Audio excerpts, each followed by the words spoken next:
Good morning and welcome to Brandenburg News Network. I am Donna Brandenburg and it is the 19th day of August 2024 and welcome to our show today. So today we have on the first segment is Stanley Leszewski, and he's been on before and I just love this guy. He is the founder of American Substance Abuse, and he has helped so many people. It's amazing, and I just love talking to him because he actually really cares about people and it comes across very clearly. Second hour is Chris Deal, who is a security person, a Marine, and has a very interesting take on what's actually happening and the interactions with the deep state. Third hour is Jalise Middleton, and she has a gentleman on named Brandon Fellows, and he's going to be talking about his experience as a J6er. So these stories are amazing. And I think that we can all see that God is truly working through everyone right now that is willing to step up for the cause and such. But I want to start out this morning first off with and welcome Stanley. Hey Stanley, how you doing? Good morning, Donna. Great to be on again. Yeah, it's nice to hear. Before we were on, his cat was going crazy, and I'm waiting to see Kitty there some point in time because we all love our pets. Yes, very much. So everything going pretty well. It looks like you've been pretty active in the substance abuse area, really helping people.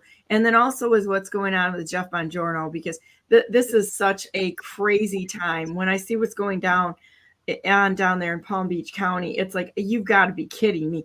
It looks to me like I've been calling weak Wendy, and because I can't even imagine somebody that's that weak that she has to kick out or remove an opponent, somebody who's running against her. She can't even win honestly or have a fair fight. They've got to remove anyone that could possibly run against them, because the American population, these people suck. Without question.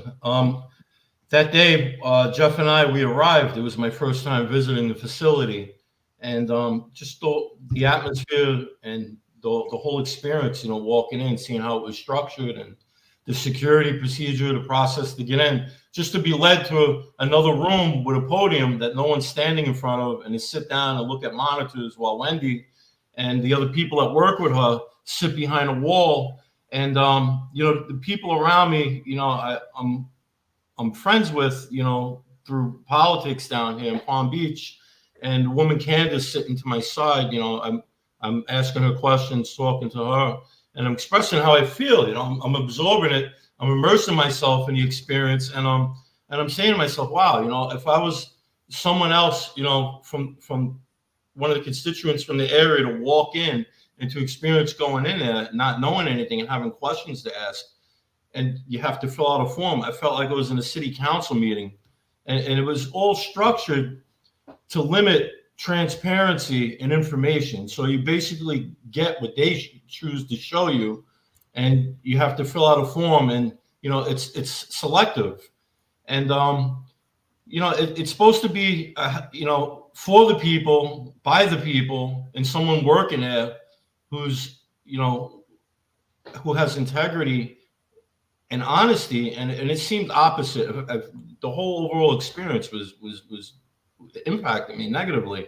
It felt like they had something to hide there. I mean, for people to come in and not be able to ask whatever questions they want, or come in whenever they want, it doesn't feel public. It feels private. And for them to sit back there and they were on the defense. You sit there, you say something, you get out of line, they corrected you, and they threatened you. If one more time, we're gonna have the sheriff officer remove you. And all people were doing was looking at ballots, looking at signatures up on the screen that they were showing, and either good or bad. And they were stressed out, and they were reacting, defensively in that sense. So it's like question. You can't question them, and no. In any way, shape, or form, or they start screaming some sort of platitudes to shut you down. And this has gotten to be, you can tell right now that they're panicked. If they were actually in control of the situation, they wouldn't be so absolutely hostile, because what they're afraid of is an awake population, people like you and myself, who step up and call them out on things, because they're part of a global crime syndicate and they're complicit. I agree with you. There's something to hide there. I mean, I'm all for what Jeff and millions of other people for: one-day voting, paper ballots, Get rid of everything else. It's a waste of time and money. I don't care how thick those concrete walls are, how bulletproof the glass is. You're dealing with electronic voting machines. And as you can see, all over social media, I try to follow so much, it's overwhelming, but every system, NASA, the Department of Defense, everyone's been hacked. It's not guaranteed. It's not 100%. And as you can see, as it's been demonstrated with the Dominion voting machines, it's all a facade. It's all smoke and mirrors. It's a big show.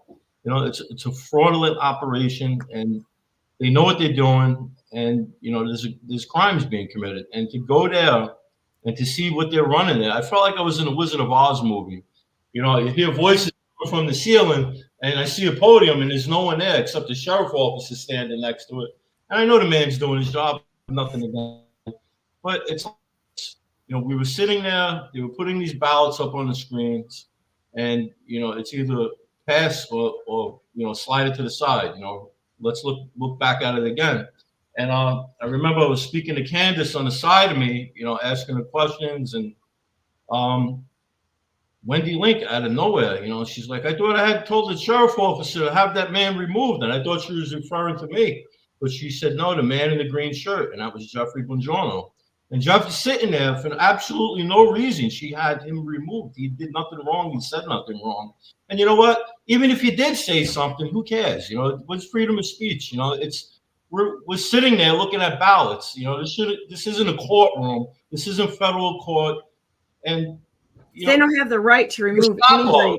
Let me, and if you really look at it for what it is, that sheriff officer, like I said in the video, what about our constitutional rights, And we were being removed, we were being thrown out. And I said to Wendy, if he goes, I go, we all go. She shouldn't have thrown him out, and she shouldn't hide behind it and be so defensive unless she has something to hide.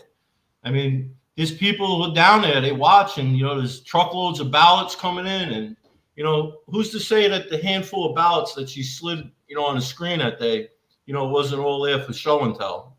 We really don't know what's going on around the clock in that facility. Absolutely. Let me play this video so everybody can see them removing Jeff. He didn't disrupt anybody. I don't understand.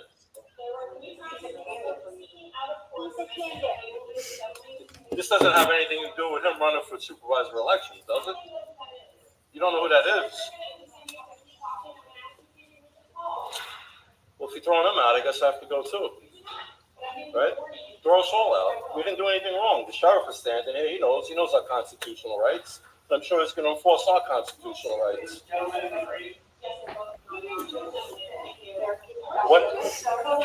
What did he do? They're asking him to leave. But why? Did you see him do anything wrong? Disrupt him? They're asking him to leave. So they're your boss? Hey, sir. You have a constitution. You have the right to stand up for our constitutional rights. So listen, when they do this type of stuff, number 7 This is on the police agenda, state this again. is where they're gonna have to report the whole thing. But everything they say, this is number 7. They skipped number. This is completely out of order, man. Take a video. Police state. Everybody should go. So voter intent, okay, get that all on tape. Yeah, they're trying to hide it. Believe this? This is crazy, man.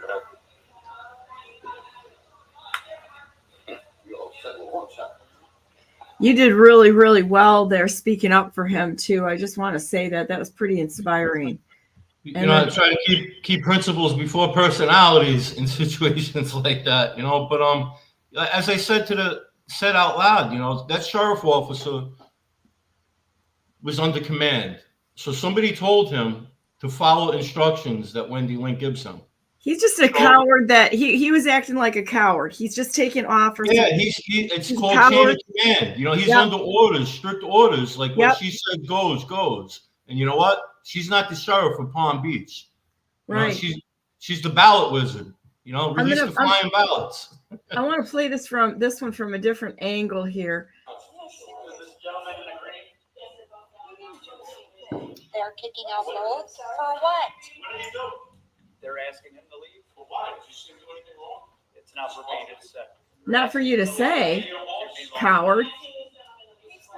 I said, I may not just stand up to the right of the building. Stand up to the right. I'll text What a coward. Looks like a dirty cop to me. Well, we don't know these things, but it's an embarrassment on behalf of Wendy Link. It's a complete embarrassment to Palm Beach itself. Something like that should have never happened with the people sitting there, trying to have a clean, fair, transparent election. And people really care with dignity and good morals and virtues. We're sitting there. We want the right thing to happen. We want a fair election, but this is what you get in return. Well, I mean, we say, and to your point that we don't know if it's a dirty cop or not, but all I got to do is look at this thing. And, common sense, I mean, all of us are taught to by, we have common sense. And also some of us have, you walk in a situation and you say that it didn't feel right. The Holy Spirit's talking to you the whole time and he's showing you everything you need to know. But that dude's standing up, removing somebody who didn't do anything wrong and was sitting there to remove the opponent of the person in charge of the meeting. You can come to the conclusions of the fact that he is complicit. He's a dirty cop. If he doesn't have enough fortitude to stand on his own to defend the people of this nation who he's supposed to be protecting, then he's nothing more than an order taker, and he's a dirty cop. He's part of the problem.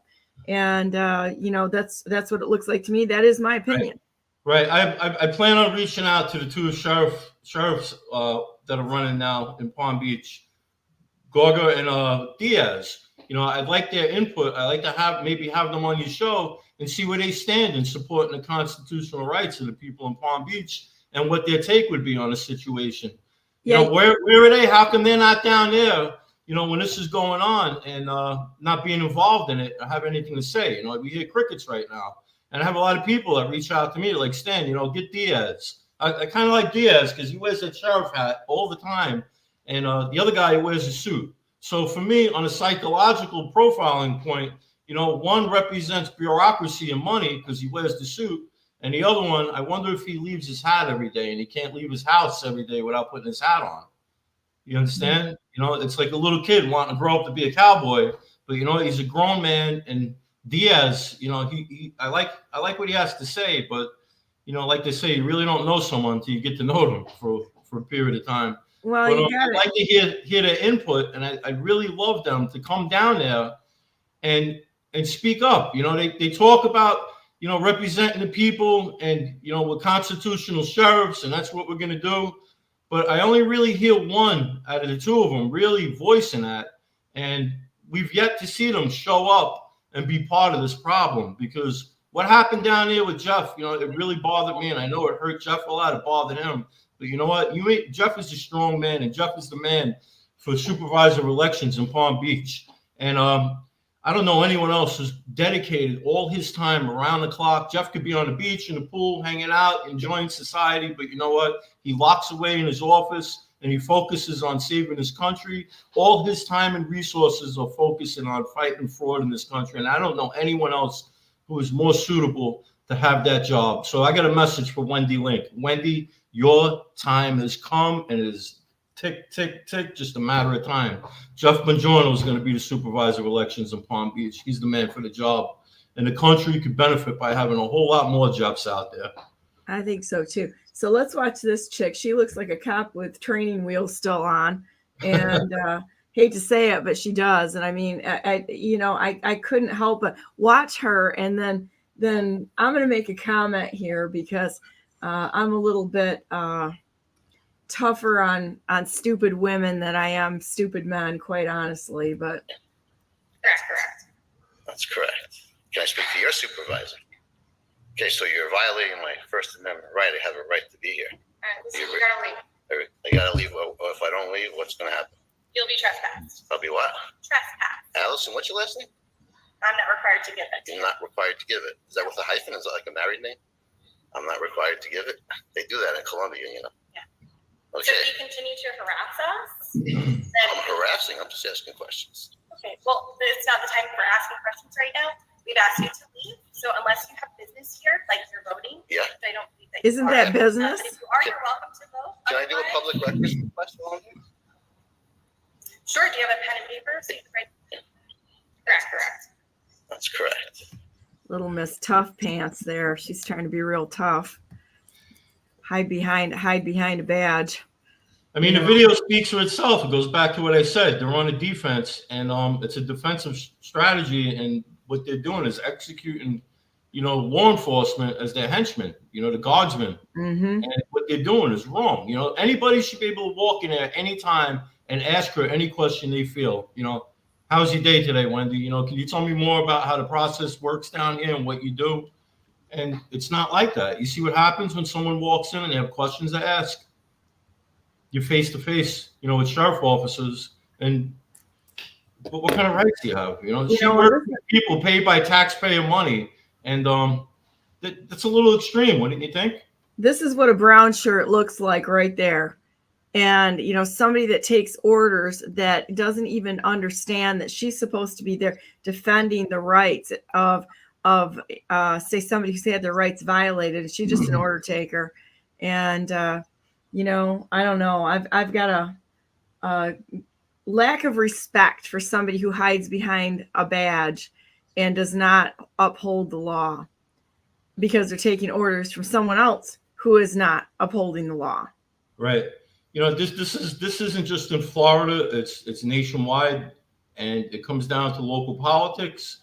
And it's pretty much bring us the votes, we'll give you a job, a city job, a county job, and it's all about politics. Who power, money, and you know what? If you don't follow through on orders, chances are we're going to replace you. Mm-hmm. You're not going to have a job, and that's what happens on a local level. I've seen it in my town in Jersey City. My friends and family, they work in law enforcement. They're involved with politics on a local level back there. And, I speak about a story when I was about 16, 17 years old back in Jersey City. I was in my friend's family's club. It was a private social club. And across the street, there was a trucking company, a small trucking company. And a bunch of the older guys, the heavy Italian guys, fat cigars in their mouth. Like, come on, let's go across the street. We got a little work for you. We need you to do something. And we walked into the warehouse, and at the loading dock, they had a few straight jobs backed up to the loading dock. And when we went inside around, there was all voting machines on a loading dock lined up. And these guys had a box. It looked like a cigar box, two of them. And one was going down. They were cutting the seals off the voting machines. And I don't know what they did. I was young at the time, and, I was more focused on, partying, having a good time, hanging out in the club. And but they were joking around, like before we went over, and even up until we went in, they're saying, we know it's going to be mayor of Jersey City for the next 40 years. And they're laughing. I'm listening. I'm like, these guys are out of their minds. But when I saw the voting machines and I saw them cutting the seals off and whatever they were doing in the machines, and they put replacement seals back on, I never forgot that story. When did that happen? I'm 52 years old. That happened back when I was young, 16, 17 years old, around there. And so this has been, and I think that we're all on the same page on this, that this has been going on for decades and decades, that they've been cheating and rigging and selecting candidates and giving us the illusion of choosing our candidates. And I think the political parties are involved in it. It's one great big crime syndicate, which is in action. And it's a miracle of God that the rightful president of the United States, President Donald J. Trump, got in. Right, 100%. I mean, people don't like when I speak about, my hometown in Jersey City. I live in Florida now, in Palm Beach. And my focus and concern and my mission is to help Jeff get into office and to support Jeff and all the work that he's doing. But I have to bring up my story because it's kind of important, because if it's happening where I live, it's happening everywhere. These politicians have an agenda, and it's the Democrats. In Jersey City, it's Democratic run, the majority is Democrat, and it's a sanctuary city. And from working with Jeff, the experience with Jeff, and that memory from when I was younger with the voting machines in Jersey City, it all comes together, and I can actually see the truth for what's happening. They're replacing American citizens with illegals who are coming into the country. I've had people who work in social services in Jersey City reach out to me, and they want to keep it anonymous. We're like, Stan, we work in social services, welfare, food stamps, Medicaid, and housing, and they're under strict orders to register and give assistance to anyone without citizenship or any kind of ID, and to also register them to vote. So what they're doing is they're trying to hijack this from the local level, because if you control it from the bottom, it ripples to the top. You understand what I'm saying to you? Is that, hang on a second. So when you say social services, is it like social services? That's well, is it let me, an NGO or is it welfare, the city welfare? The welfare, social services. You know, you ain't got nowhere to go. I need food stamps. I'm homeless in the street. And these people reached out to me, and the only advice I could give them, you know, write up a letter and email, make a video, and send it to the Attorney General's office in New Jersey. You know, I wrote up about it. I put it on social media. I sent a few emails out to them. I don't know if they're executing some kind of investigation or what, but you know, I look at it like this. You know, if it's happening there, it's happening everywhere, and it happened the last time with Donald Trump. You know, there's no way Biden won that election. And, you know, I don't like to curse, but you know what? America's a big shit show now, run by the circus organization. You know, the administration that's in there now is just a complete failure. Have you seen the posts on what's happening in Chicago this week? They've already delivered pallets of bricks in Chicago where the convention is being held. And I heard that there's 1,000 cops that have refused to come into work.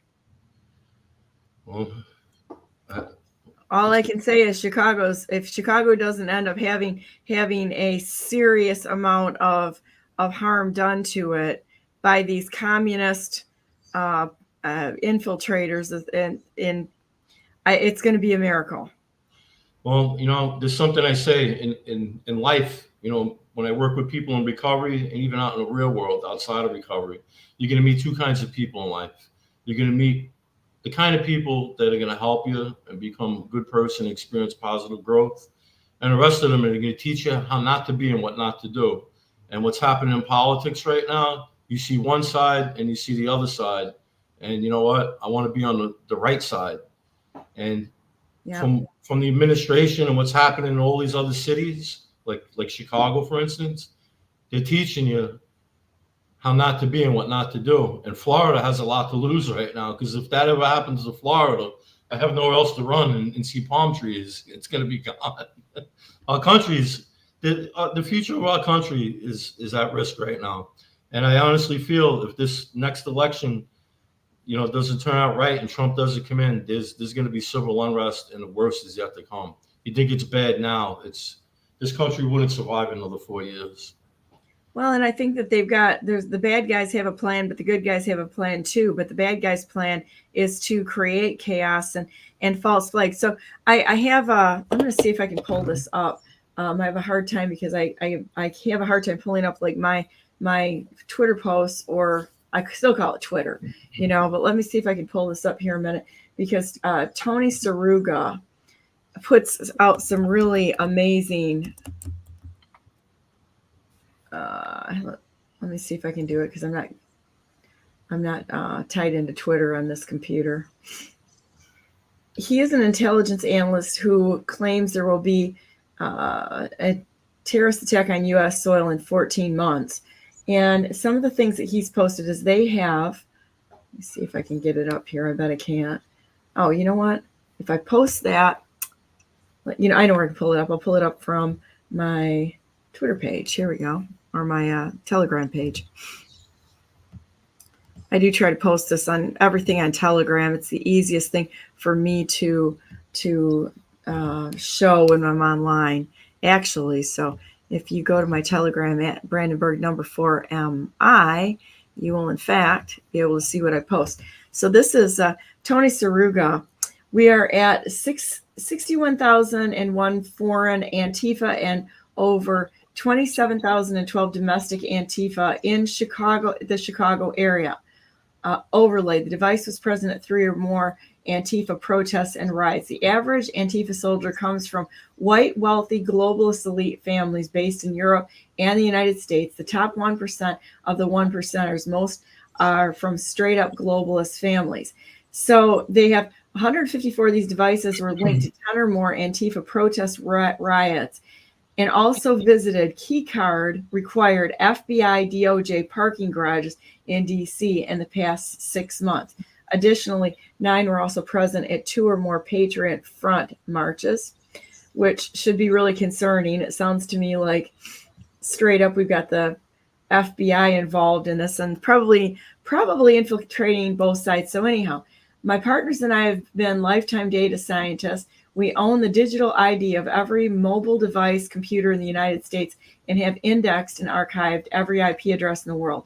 Our extensive experience in big, deep data includes geo-tracking and geolocation, makes our dozens of data companies the top authority for providing data to corporations, law enforcement, U.S. government agencies like CIA and NSA, DOD, DIA, NGA, NRO, FBI, as well as Interpol and foreign intelligence organizations. First thing I want to say about this is one way that the United States government is using private companies to spy on Americans. It's a loophole that they're using to get around it. Not real happy with what I'm seeing, but we are in a war, so you use every weapon available to you, I suppose. There are a number of videos documenting these ghost buses, as well as a number of mostly nondescript DOJ vans that dropped off ninja-wearing individuals that appear in other videos to have breached the Capitol, cutting fence, removing barricades, opening doors, and other nefarious behavior. Also tracked the infamous J6 pipe bomber from one of these vans. Later, we eventually tracked them to a Virginia metro station where it made a perfect capture of their vehicle license plate was made. So my point here is that there is a lot of stuff going on right now. And I will make a guess, honestly, this is just a down at Brandenburg, nobody doesn't know anything, kind of just looking at this and making a guess, that any disruption that you see in Chicago is going to be like what we saw at J6, which would be federal agents dressing up as MAGA as well as Antifa. Right. They're playing the roles. They're playing dress up. They're trans FBI. They're trans intelligence officers. You know, they go back and forth between being a patriot or being Antifa or something else like that. So, you know, to cause confusion. I think there's enough good guys also infiltrating the bad guys. So what you see out there is Antifa theater, and a lot of it's MAGA theater too. So you don't know who you're talking to. You can't make a decision just based on what they're saying or what they're wearing. You have to really pay attention and have situational awareness on that person and ask the Holy Spirit to show you in the spiritual realm what you're actually looking at. He will. I mean, he'll show you everything you need to know. I've never been to a MAGA rally where anybody who's MAGA has gotten out of line or done something bad. Not truly MAGA. But you know, you can pretty much differentiate, you know, who's the good guy and who's the bad guy, who's the good actor, the bad actor, you know, by their behavior at these places. Well, look at Ray Epps. Look at Ray Epps at J6. There's no. You'd have to be an idiot not to realize that he was a plant, and not a good guy plant either necessarily. I mean, he was one that was basically directing people, so he's involved. He wasn't just a guy that showed up there that day without a plan, right? And so I think a lot of times when you go to these events, you'll see people who are actually parading as MAGA. There's political operatives on both sides. And so just because they have the garb on doesn't mean you're not looking at a wolf in sheep's clothing. Donna, I'm listening to your words come out of your mouth, and as you speak and what you're saying, I'm saying to myself, I can't believe I'm in America right now and this is happening. Yeah, it's crazy. You know, when I was a little kid, I never imagined growing up and experience life and society the way it is right now in America. This is insane. It's insanity. And it's out of hand. And something needs to be done. These lunatics need to be removed from office at every level, from local all the way up. You know, even, you know, in the law department, you know, it's a mess. What happened? Where did it all go wrong? Well, I think it went wrong because the people who are supposed to be in charge decided it was more important to play all the time instead of acting like real adults and taking care of business. And that's been going on for many, many years. I mean, it started, I'm older than you, you know, and it's like, it started when we were kids. It started before we were kids. And the education system basically brainwashed everybody into the woke ideology through their cultural engineering. And so these people are truly evil and take advantage of really good people who have good hearts and mean well and just really want to have a good life, you know, with their families and their communities and such.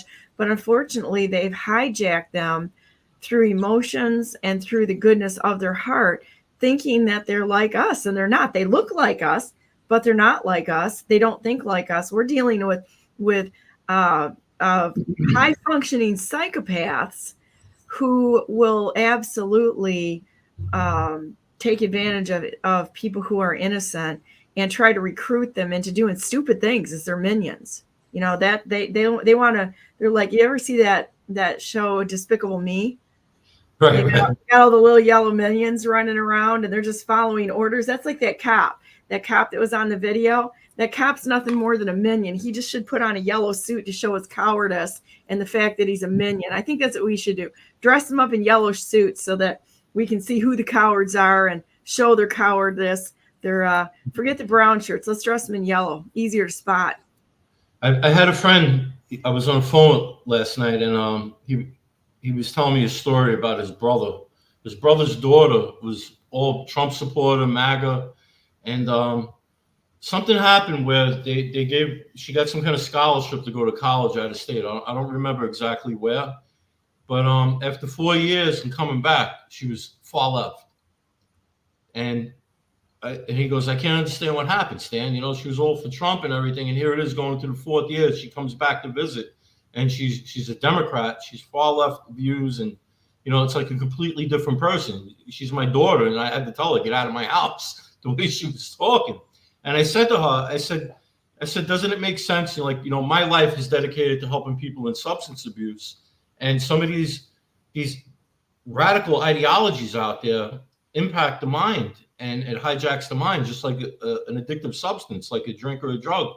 The first thing that happens when somebody puts an addictive substance in their body is it hijacks the mind and it controls them from that point on. It dictates their behavior and how they're going to live from that point on. And some of these institutions, these schools, colleges, that's what they're doing. They're grooming and indoctrinating the younger minds on their own belief systems and their political views. It's supposed to be biased, and it's not. Well, look at how, okay, so I spent way too much time in college. I'll give you that. And I think that's why I'm so ornery about it. I told my kids, don't go. So there's no reason to go anymore. And my oldest one was graduated. I homeschooled, and he tested out of high school at 10 years old. And then I wanted to get him into college because I thought that was the thing to do at the time, but I wasn't going to let him do it by himself. So I went back and I took classes with him. How much the education degraded from when I was in there, and it was bad then. Okay, in looking at in retrospect, what they've set up is basically a prison camp for re-education, and they tell all the kids, "Oh, you're smarter than your mom and dad. They just don't know. This is a new way to think about this. Your mom and dad are idiots." They go after the family, of course, and then the kids become way smarter than mom and dad. They end up having contempt for their mother and their father, as well as the family structure, the things at home, because they're just way too important for that now. They know more than anybody now. Right. And I think the biggest thing that I saw was the increase in disrespect and total contempt for the staff, even the staff at college. When I went back with my oldest son, he would say, he or she in all the classes would say, "Don't print while I'm talking." Within 2 seconds, bam, that printer would go off, and nobody was listening to anything because they don't have to pay attention to the rules, because that's exactly what the education system has taught them. You're better than this. You don't have to respect anybody. You're a special snowflake. You do whatever you want. And that has carried through our whole society, where that part of society that nobody else matters. You be you, be yourself, put it out there, celebrate you every single day, and forget about the people around you, because you're just better than them and smarter because we told you are. And so when I look at the the degradation that's happened in these, that's the mindset. But it's almost perfectly set up for brainwashing of a cult. Kids go away from home. They're isolated from everything they had and their families, their culture, their values, everything. They're isolated. And all of a sudden now they've got the new friends. And I got to tell you, it looks an awful lot like a brainwashing mind control camp when you look at it from the outside. And they don't even test for knowledge. You have no ability to question what's being taught. It's just it's teach to test, so that you answer the questions the way they want them answered. And so you're not questioning anything. You're not learning critical thinking. You're not learning to step outside of the box and try something different. All you're doing is regurgitating and testing the crap that they're feeding you. That's all they've become. They're teaching them not to think for themselves or believe in it for themselves. They're teaching them to keep a closed mind, listen always the right way. Anything else other than that, it's wrong. You pretty much get canceled out. And then they play the expert card. We're the experts. We're educated. We've got letters behind our name. You should trust us. It's like letters. What does that mean? You spent I have a degree in college. I have a degree from the School of Hard Knocks. Mm-hmm. I learned through trial and error. Smart. But it goes back to what we were talking about. These institutions are creating armies of individuals coming out of them that are brainwashed into attacking society and causing chaos. And it's like having robots, out on a battlefield in society. I speak about it in substance abuse, like the fentanyl that comes from China, from the cartels into the country. It's hijacking the minds, it's hijacking the lives of American citizens. So instead of American citizens becoming some type of becoming productive in society and contributing to the growth and prosperity of our country, they're becoming a burden on society and on the economy. And it's weakening our country. And I really believe it's a matter of national security. So you take that one part, and now you take the second part, you control the institutions in the schools, and you inject these radical ideologies in the minds of the younger generation, and you throw the substance abuse on top of that, and you throw the controlled media on top of that. And what do you have set up for you? What's happened to America? Yeah, it's a color. The real war. The war is within. It's within ourselves. What's happening on the inside. And just like you have to detox someone to get them to become productive in America, we need to detox politics from all these corrupt politicians and the wrong people that are holding office. They get these positions and they hold these positions hostage. Nancy Pelosi, Chuck Schumer. I had a friend of mine back in New York send me a video. He got Chuck Schumer next to him, and Chuck's smiling. He goes, "Hey, Chuck, how you doing? You're a failure. You're a piece of shit. You're a scumbag. New York don't like you no more." And the smile dropped, and he started walking away. And as he's walking away, they call him, "Chuck, you're a loser, Chuck. Chuck, you're a loser." And I'll say it too, Chuck Schumer, you're a fucking loser. I come from there, and I miss going to these rallies up there and getting in their faces. I like Laura Loomer, what she does. I respect her. She's great. She's effective at what she does. It's an amazing thing to have freedom of speech. So yeah, I think the other thing that is really significant to say with you on the show is how much money laundering has gone into these education systems. When you look at the money and foundations that they're laundering money to, it's unbelievable. The NGOs are money laundering like crazy also. But when you look at how they use the drugs, the history of drugs in America was being imported in by the CIA. They were bringing the drugs in. It's our own country that's been bringing the drugs into this country, and it still stands to this day to fund their wars and their military-industrial complex. And I have a friend who I have several friends who are high up officers in the Navy. He's come right out and said most of the admirals that are in our Navy should absolutely be tried for crimes that they've committed because they have gone along with the system instead of standing up. Just like this dirty cop that stood up there that removed Jeff without probable cause, listening to a little Nazi public functionary destroy his right to be there. Right. violating open. There was nothing he did wrong. What were the grounds? I would want to know what's the grounds for removal, and you better start quoting the frickin' law. You know, if you're a sheriff, constitutional sheriff, and you have sheriff officers that are under you, I think they all should have the same knowledge as you, and all should stand up for the Constitution. You know, they shouldn't follow through what Wendy Link says. You know, and how come nobody stood up for the people and said anything? You know, on behalf of the people. You know, when I asked Jeff to leave and the other people to leave from that. You know, that's what bothers me the most. And how come, you know, you don't see the sheriff officers going down there and you know, holding a press conference like, hey, let's work this out. You know, this isn't how it's supposed to be. Nobody's talking about it because nobody gives a shit. You know, everybody's focused on other things. And you know what? This is one of the problems. There's too much complacency as well. You know, it's like football. You know, you have college football. Those college players, they play hard with all their heart and soul. They're the real deal because they want to make it to the NFL. But once you get to the NFL, what's after that? So a lot of them get paid off with money, big contracts, endorsements, and what's after the NFL? That's it. They become complacent. You know, I don't even have to play that hard anymore. I already made it. So just like in politics, you know, what else is there after you become a congressman or, you know, there's a problem and it has to be addressed quickly. I think it's too late.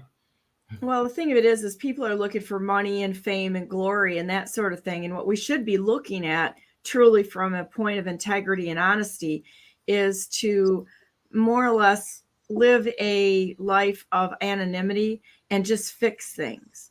And, you know, go from one problem that we see to the next and fix the things that are in front of us, not trying to gain notoriety. And if everybody just fixed what was in front of them on a daily basis and took responsibility instead of looking at this whole I'm globally aware crap, you know, and such, you know, it was really funny. I went to India when I adopted my daughter, and that was a God thing. The whole story was amazing, how we found her to adopt. And, you know, people would come back here and you listen to people that are trying to be super, super bohemian and whatever else. And they're all peace, love, and whatever, globally aware. I'm like, you ever been to India? Have you really been to India? Have you really seen the dynamics there and what people are willing to do to make them burn off their karma? They'll leave somebody bleeding on the street because don't want to help them. Because you know what? That would mean that we're gonna interfere with the karma they're burning off. I mean, I swear to you, you would have cars that would go off the road and take out a whole bunch of people rather than to hit a dang cow. And I was talking to somebody over there, and I'm like, the people are starving to death, and I'm like, I'm a vegetarian, I'll give you that, but it's for health reasons. But I looked at these cows, and I'm like, granted, they're like stick cows. There's no meat on the cows whatsoever. You know, you'd be eating like beef jerky just right off the cow. You would have to process it, you know, and not much of it either. But I'm like, that's not your Aunt Matilda. I'm going to tell you that right now. You that's know, my cheeseburger. Yeah, I'm looking at this going. I'm sorry, but you know, and you watch the destruction. It's the whole agenda of destroying living human beings is just so pervasive around the world. You know, look at how many babies have been killed in the womb. But I think what's going to be shocking to people is how many babies were delivered alive that they sell. That's going to be the shocking part, not just the body parts. What's that? They want the adrenochrome, the organs, organ harvesting. You know, it's scientific research, and then I hear these stories about how they drink the baby's blood and with the adrenochrome, and you know, I don't know how much truth is into it, but I have an open mind, and I realize, you know, this is a spiritual war that's going on, not just in the United States, but across the world. And you know, I pray a lot. I actually have a friend that was stuffed into a trunk at a party. And they actually injected him against his will with adrenochrome when I believe he was a minor. And so this stuff is real. If you know somebody, it's just like, I know people who have seen the kids in the cages. That have rescued kids in cages and such. It's for real. It is absolutely for real. And you can't walk away from somebody that you know is not they're not out in front of the camera. The people that know this stuff don't get in front of the camera. They're working in anonymity behind the scenes. And the ones that are in front of the camera talking about it, usually they're just doing it to build an audience or make money. The ones that are really working for it are doing it for no money. They're working on it, you know, with whatever they can scrape up to write this stuff and fix it. But there are people out there that are doing that, and actually a lot of them. And those are the true remnant of God that are willing to work, and they're not looking at it as a way to make a business out of it. That's the one thing that I see too, and I'm sure you see it too, in substance abuse, where people are trying to make a buck out of other people's suffering. It's despicable. It's turned into a revolving door with numerous facilities nationwide, methadone clinics, rehabs, detoxes. You know, they're prescribing a substance. You know, they try to brainwash you into believing that it's a medication. Like if somebody has diabetes, they have to take insulin every day. You know, there's a substance out there called methadone. It's a synthetic opioid, and it was created by the government to help control the heroin problem a long time ago. And what it's doing, it's being administered today. And the requirement is to sit in these 3-hour group meetings at these facilities, and they actually brainwash the clients that come in into believing that it's medicine. I call it liquid handcuffs because it's 20 to 50 times stronger than heroin, and it's 20 to 50 times harder to detox off of. So you go from street drug heroin, that's pretty much fentanyl now, it's not even heroin, to go into these facilities after losing everything in your life, like my own story. You know, everything in my life I touched turned to shit, nothing ever lasted. It only got worse the more I used. You know, I'm very fortunate to be alive today, and I can't put a price on my life today. It's priceless. But going back to the methadone, once an individual is on it for a period of time, they're hooked on it. So that means wherever they go, they need it, because after 48 to 72 hours of not having your daily dose of methadone, it's something they have to drink every day, they go into withdrawals. And the withdrawals are really extreme. You know, tremors, dry heaving, you can't eat. It's like the flu times 1,000. And these people are stuck on it for the rest of their lives. And, you know, I was one of them that were fortunate. I had to fight to get off of it. You know, it was even, I believe, you know, for me personally, it was worse getting off methadone than it was to kick heroin and all the other street drugs and pain pills. But these facilities are revolving doors now for society. You know, people come in, they're struggling, they really want help, but they're not helping them. You know, you have drug counselors there, they're just sitting there. There's people selling drugs that's sitting in these places, and it's a failure all around. You know, the success rate isn't as high as it used to be.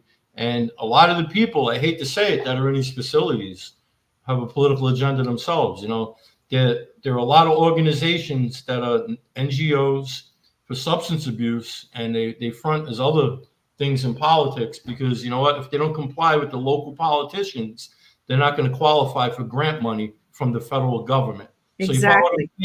So a lot of these facilities have to go along with what they're told to do, and it becomes part of the machine, the money wheel in society. You know, the economy is part of the problem too.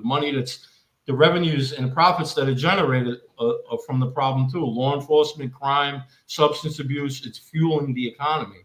You know, it's part of it. It's fueling the bail bondsmen, the judicial system. It's putting law enforcement at work. So the more drugs, the more problems, the more jobs, the more the money gets recycled, the taxpayers' money. But what's losing at the end? We're losing American lives, and people aren't becoming educated. They're becoming part of the problem in society, and that causes a failure for America.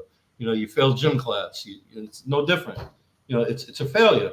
And I believe politicians need to really look at what's happening here.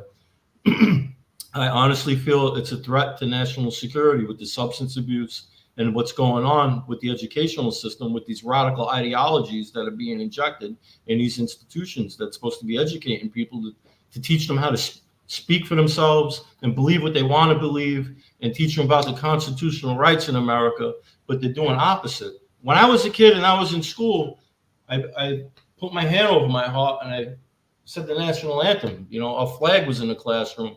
God was in the classroom. That's not in the classroom anymore today.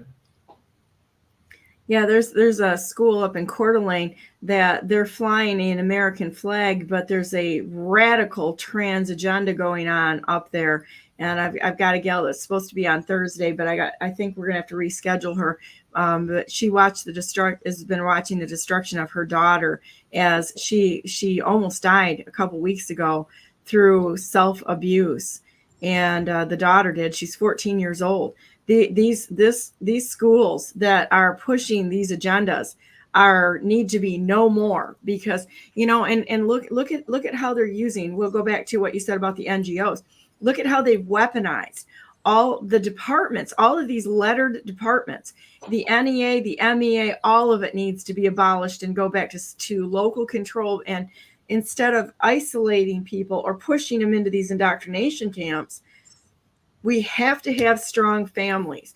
Now, I had a question for you. When you look at your recovery, was part of your recovery getting close to your family again, or what was the biggest factor for you for your recovery? I wanted to live. My will to live came back to me, and this desire, whatever you want to call it, there was something in my soul, and something I saw the last time I overdosed. I was dead on arrival. I didn't have a heartbeat or pulse for almost 8 minutes. And, you know, I saw something, I had an experience. And, tell it again. I've heard it before, but I'd like you to tell it again, because maybe people haven't heard this. It repeats over my mind, and the more I think about it, the more I start remembering. You know, it was a traumatic experience for me, and I kind of blocked it out. And, you know, I worked with a few therapists on a situation and helping me remember more, but it was darkness, and it was the most peaceful, beautiful sleep I've ever had in my entire life. And I felt love. And, you know, the experience overall made me not fear death any longer, because there's so much, the peace in my soul and in my heart. It wasn't physical, it was something spiritual. And it went from darkness to light. I didn't see anything, and I could hear it. You know, it's not your time, go back. And when I kind of like felt like I was looking around, I saw like an image. It actually looked like some type of angel, like the silhouette of an angel, and it was really bright. And the next thing I know, I was coming to on a gurney, and I hear beep, beep, beep, beep, beep, beep, beep, beep. That was me with all the wires on me and hoses down my throat, you know, sitting up, and a curtain. I was holding the curtain, standing there, and I didn't know where I was. Everything was blurry, and they ran over to me to, like, you know, lay down, calm down. And when I walked out of there, I had so much to think about. And at that time, my health was so bad. I was at 485 pounds. I walked with a cane for about 2.5 years. And I just never looked back over my shoulder. I had to dig deep for the strength, and I did a lot of praying. And I'm where I'm at today. You know, I can't put a price on my life. You know, from a perspective of someone who battled substance abuse. And I remember there was a time I was sitting on the edge of my bed. It was snowing out years ago, and I'm looking out my window, and my beautiful neighbor next door, she's bringing her daughter to school. And I remember we used to date and go for dinner once in a while. I'm watching her bring her daughter to school, and I see my neighbor across the street coming out of the house to get in a BMW to go to work on Wall Street, and the neighborhood kids waiting for the bus to go to college. And I'm sitting there, and I started crying. I had track marks on my arm. And I realized that I'm never going to have my life back. This is how I'm going to die. And I remember falling out and hitting the floor. And when I woke up in the emergency room, you know, my life changed. And I realized the most important thing that Stanley had to change was everything about myself. And it took a lot of work. And I'm a work in progress every day from this point on. I want to bring in my next guest here too, Chris. Morning, Chris. How you doing? Hey, good morning, Donna. I'm coming back from the dentist, so. Yeah, you're fine. You're fine. Well, this is great. This is how it is. I can tell you, the first interview on camera, I had actually just had oral surgery because I had some problems with my jaw, and I had some bone cut out of my mouth, and they had my teeth back on, but I had to do this interview. So I sat there and I talked like this most of the time, but there were people that actually picked it up. And so, you just do what you got to do. You know, it's like, it's better to be real, right? I know you were listening to this conversation, and the reason why I decided to bring Chris on is because Chris also had a death experience where Chris died also and had an experience that is similar to yours. And I think you guys would really enjoy talking about this right now, because you cannot be close to God without being completely transformed. Agreed. That's Without it. question. Oh, I'm sorry. Go ahead. No, go ahead, Chris. Go ahead. Listening to what you were saying, every single thing that you were saying is exactly how I felt. I felt nothing but love, but not the kind of love that you experienced here. This kind of love that I got was, you know how the Bible says that you're being carried or he will carry you? And I think that that's what the strength of his love, which none of us here, well, I had never felt it here, but when I went there, I felt this insurmountable amount of love that could pick up a tank and throw it. You know, I mean, it was, I don't know how to describe it other than that it's something that I've never felt before. And it's also, I never saw like an angel or anything like that, but I did experience, I didn't have to, because the love that I got was enough. When I came back, I had no fear of death anymore. I had no want for any material things. I had no desire to strive for. I used to like, oh wow, I really love that. I gotta have that. Never again did I want for anything material. It's so profound and it's so real what God has to offer, that we as people here, not being there, we allow the evil things that are here to slow us down from getting to the purpose of why we're here, I think. And, you know,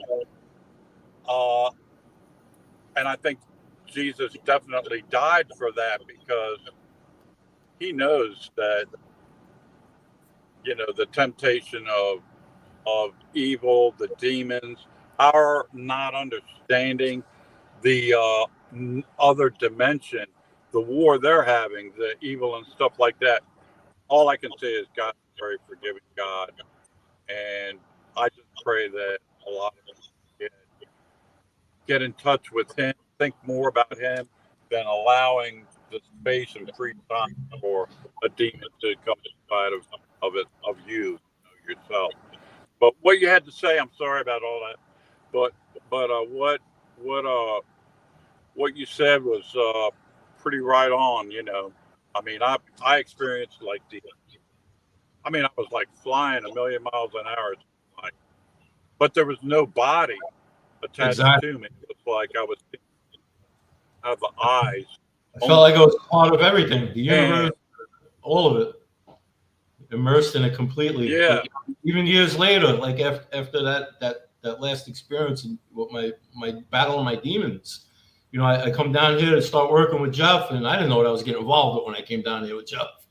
But the one day I woke up and I realized, you know, I had another medical problem, and to be diagnosed with colon cancer, you know, 3rd stage, and being told, oh, you need radiation, you know, we're gonna put the seed in your butt and, you know, get this therapy. And, you know, I never went forward with anything, and I took a holistic approach. I did a lot of praying, and you know what? I'm still here. It's in remission. My blood work's good.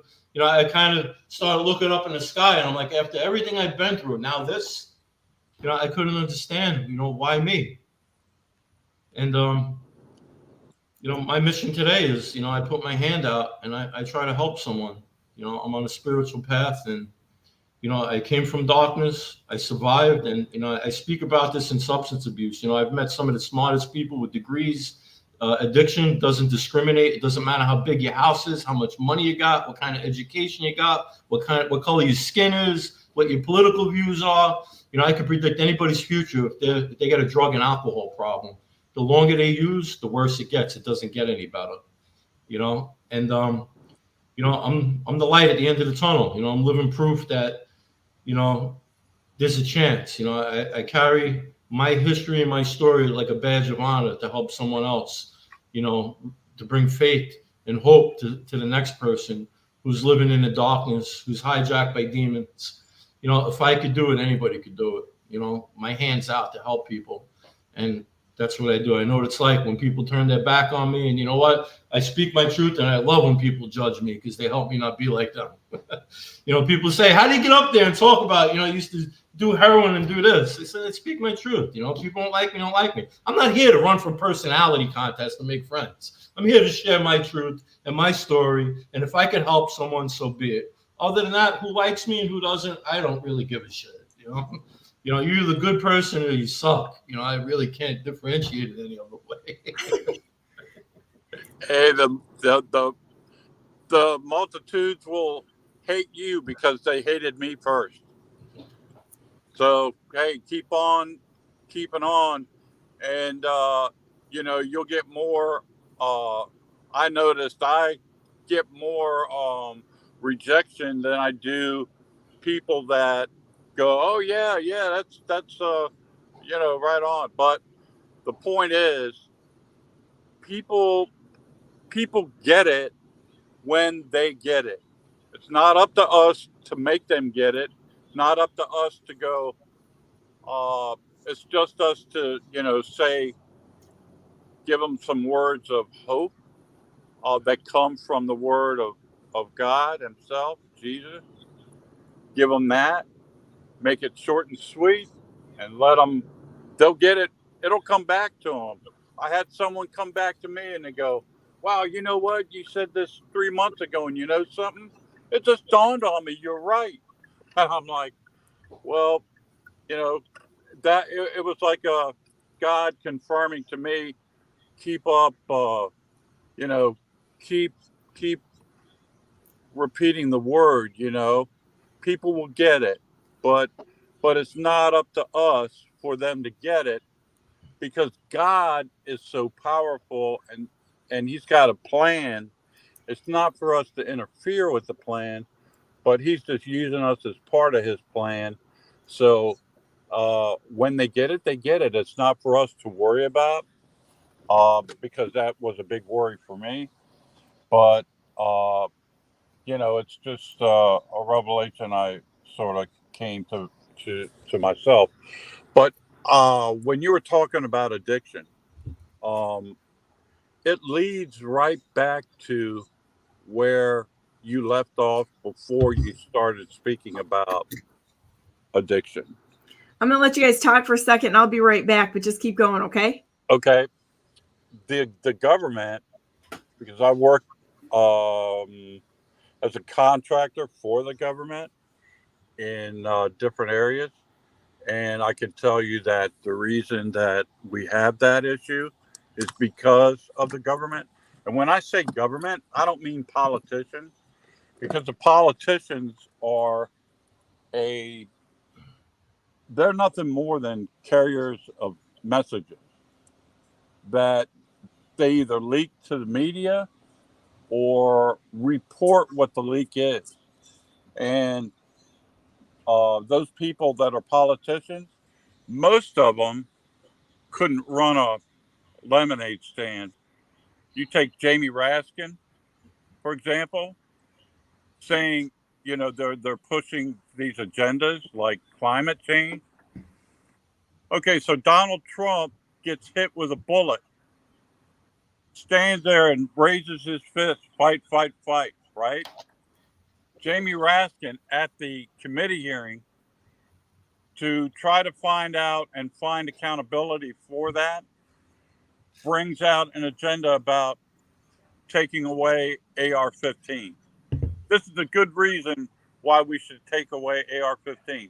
Okay, so Jamie Raskin, if you get into a car accident and your car hits somebody else and kills somebody, do we have to take all the cars away?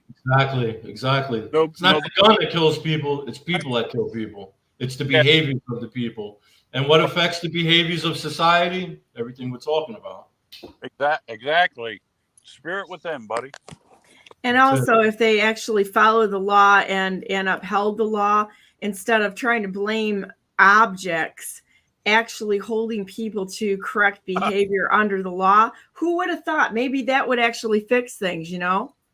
Yeah, but the devil does not want accountability. What he wants is to dismantle. Yeah, do what thou will. Yep. Yep. And that's how you do it. Well, you know, they can keep screwing around with this for so long, but there's enough of us out there that are kind of sick of their crap and are willing to fight for the things that are right, the things that we need to do to defend and protect those people that are actually innocent. You know, we're supposed to be real adults, take care of the tribe, right? That's it. That's it. How many people right now are you helping, and do you have any needs right now for them? Me? Yeah. A lot of people. It's, you know, I spread myself thin at times. You know, I work for a transportation company in Boca. You know, I try to find time to work with Jeff, but you know, my life is substance abuse, and you know, I have a lot on my plate right now. But how do people that are not working with you either help you? You know, how do they help you? The people that I'm helping, how do they help me? Yeah, and well, no, how if there's somebody out there such as myself or somebody else out there that is listening to this, how can they help you in your effort to help others? Share the message. You know, I'm gonna have a couple of videos coming out soon. You know, little bios about me and, you know, my story. But you know, the only way you can help someone is, you know, try to lead them to where the help is. You know, to the local Alcoholics Anonymous AA meeting, local 12-step meeting, or Narcotics Anonymous, the local NA meeting, 12-step meeting. You know, you could go anywhere around the world. You could find an AA or NA meeting. You could go on any cruise ship. They have an AA meeting. You know, it's the second most circulated book on the planet is the book of Alcoholics Anonymous, close next to the Bible. And, you know, it's a spiritual program for people who have a void that they fill with alcohol, drugs, sex, gambling. You know, maybe you just want to experience a different way to live your life. You know, you don't necessarily need to have a drug or an alcohol problem. You know, I believe politics could really benefit from a really good 12-step program. And I have a really good program I can apply to. You should send something like that to me, because I'd like to see it. Maybe I can rewrite it for political hacks that are out there looking for. Yeah, there's a lot of hacks. Wendy, you hack. Yeah, Wendy, weak Wendy link. She's the weakest link. You know, you know, I don't know her personally, but, you know, let's go back to that a little bit. You know, the next time I come down there, you know, I want to see some sheriff officers show up. So Diaz and Gordo, if you're around, you know, come reach out to me, reach out to Jeff. Let's get together and see who the real sheriff is in Palm Beach. You know, you talk the talk. It's time to walk the walk. It's almost election time. You know, Jeff is doing the talking and the walking, and Jeff's work speaks for itself. And Wendy, your time is ticking. It's just a matter of time. Weak link, Wendy link. That's what it is. Weak link, weakest link, Wendy link. You know, the real sad thing is when you watch her and you watch these little Nazi guards there that were playing cop, hiding behind the badge. Because I mean, that's really what it is. Any good cop I've ever known is they don't behave that way. They just don't act that way. They don't sit there trying to grab some sort of power, you know, and hold it over people. They're actually there to help, not just to be a jerk. Since I'm living down here, I was fortunate. I meet a lot of sheriff officers, and they're really nice people, really great people. You know, they're MAGA, Trump, and, you know, I can't say names, but a lot of them, I'll say this: they're under orders. They're under a chain of command, and you know what? They know. They might know that it's wrong, and they know they could say and do something else. But like I said, they can't. You know, they're under orders, and there's more to it than meets the eye. You know, we have the people's constitutional rights. You know, we have a right to be defended too by the sheriff, not just Wendy Link. You know, not just the politicians. What about the people? Where's the sheriff officers? You know, the sheriff themselves coming down and being part of this problem. Yeah, all it would take would be a couple of people to stand up and hit them with a lawsuit for what they're doing to them, that's unconstitutional or illegal within the department. We need people that are whistleblowers within these departments to step forward. And you know what? This is where you walk out in faith and say, I'm going to be the one that's going to report these people and start suing them. And I'm going to trust God to provide for me and not stay as a cog in this beast machine that's going on. We have to walk away from this stuff. If you don't walk away from bad, illegal, unconstitutional orders, you're part of it. And each of us on an individual basis has to weigh that out and decide, I'm not going to do that. This is unconstitutional, and I refuse to participate. I've got a good example of that. Okay, remember when BLM went ahead and burned up police cars, burned up federal buildings, broke windows, went ahead and looted and all that. And the police were told, the sheriffs were told to stand down. You know what? If it were me, I would have said, no. I would have gotten a few guys together first. I would have said, let's go in and do what we were swore an oath to do, which is to protect and serve. So we go in, we take care of business. If we get arrested for protecting and serving the community, then that shows exactly where the fault lies with the mayor or the governor or whoever brings that charge. You can arrest me if you want and put me in jail for doing what I was told to do. But if you're the one that's arresting me, I should be arresting you for you telling me to stand down and to turn my back against the citizens in which I took an oath to protect. You're telling me not to protect them. I got a 4-letter word for you. And, it's the institutions that have been invaded by evil, have been infiltrated by socialism and these people that believe in Allah and all that shit. This country was founded on God. It was founded on the love of God, and it was founded, we have a Bill of Rights. And we've got in office, we've got socialists, communists, and politicians that believe in Allah. Well, this country wasn't founded on Muhammad. Sorry to tell you, but this country was founded on God. This country was founded on something greater. No man can take my rights to defend myself away because God gave me those rights, not man. So you can kiss my ass, and all of you politicians that feel that way, you need to be arrested or just thrown out of office now, because you're doing the opposite, in which you defrauded the American people by lying to them and telling them you were running for a Democrat office when you're not a Democrat. You're a socialist. Bernie Sanders, step down. We don't have a category to vote for socialist. You're either Democrat, Republican, Independent, or Constitutional. That's all that's on the ticket. Not communism, not socialism, not Allah, not Muhammad, not none of these people from the Middle East. No, you cannot run. You should not have taken an oath because it's obvious what's going on. It's obvious. I mean, this country is flipped completely 100% upside down. Government's too big, and government decides what's best for the people. It's not the people telling the government and our local elected officials what we want. You go back to the Western days. You remember they have a town meeting, and all the people show up, and they all discuss, amongst themselves, what's best for our town. And it's decided amongst the people, and the elected officials follow through with what the people want. And it's opposite today. We need officials who do that. Let's open it up. Let's open up full transparency. You shouldn't have to fill out a card and only be allowed to speak for 3 minutes when you show up to a local meeting in a municipality. That's a bunch of crap. You want a real politician who walks the walk and talks the talk. My office, the door to my office is open 24/7. Here's my phone number. You have a problem? Let's all meet once a month. I want to hear everything the community has to say, what the people have to say, and let's address the problems together. Not decide amongst our board what we think is best for the people. That's not how you govern. Am I right or wrong? Speaking Chinese, does somebody not understand me? I don't make sense.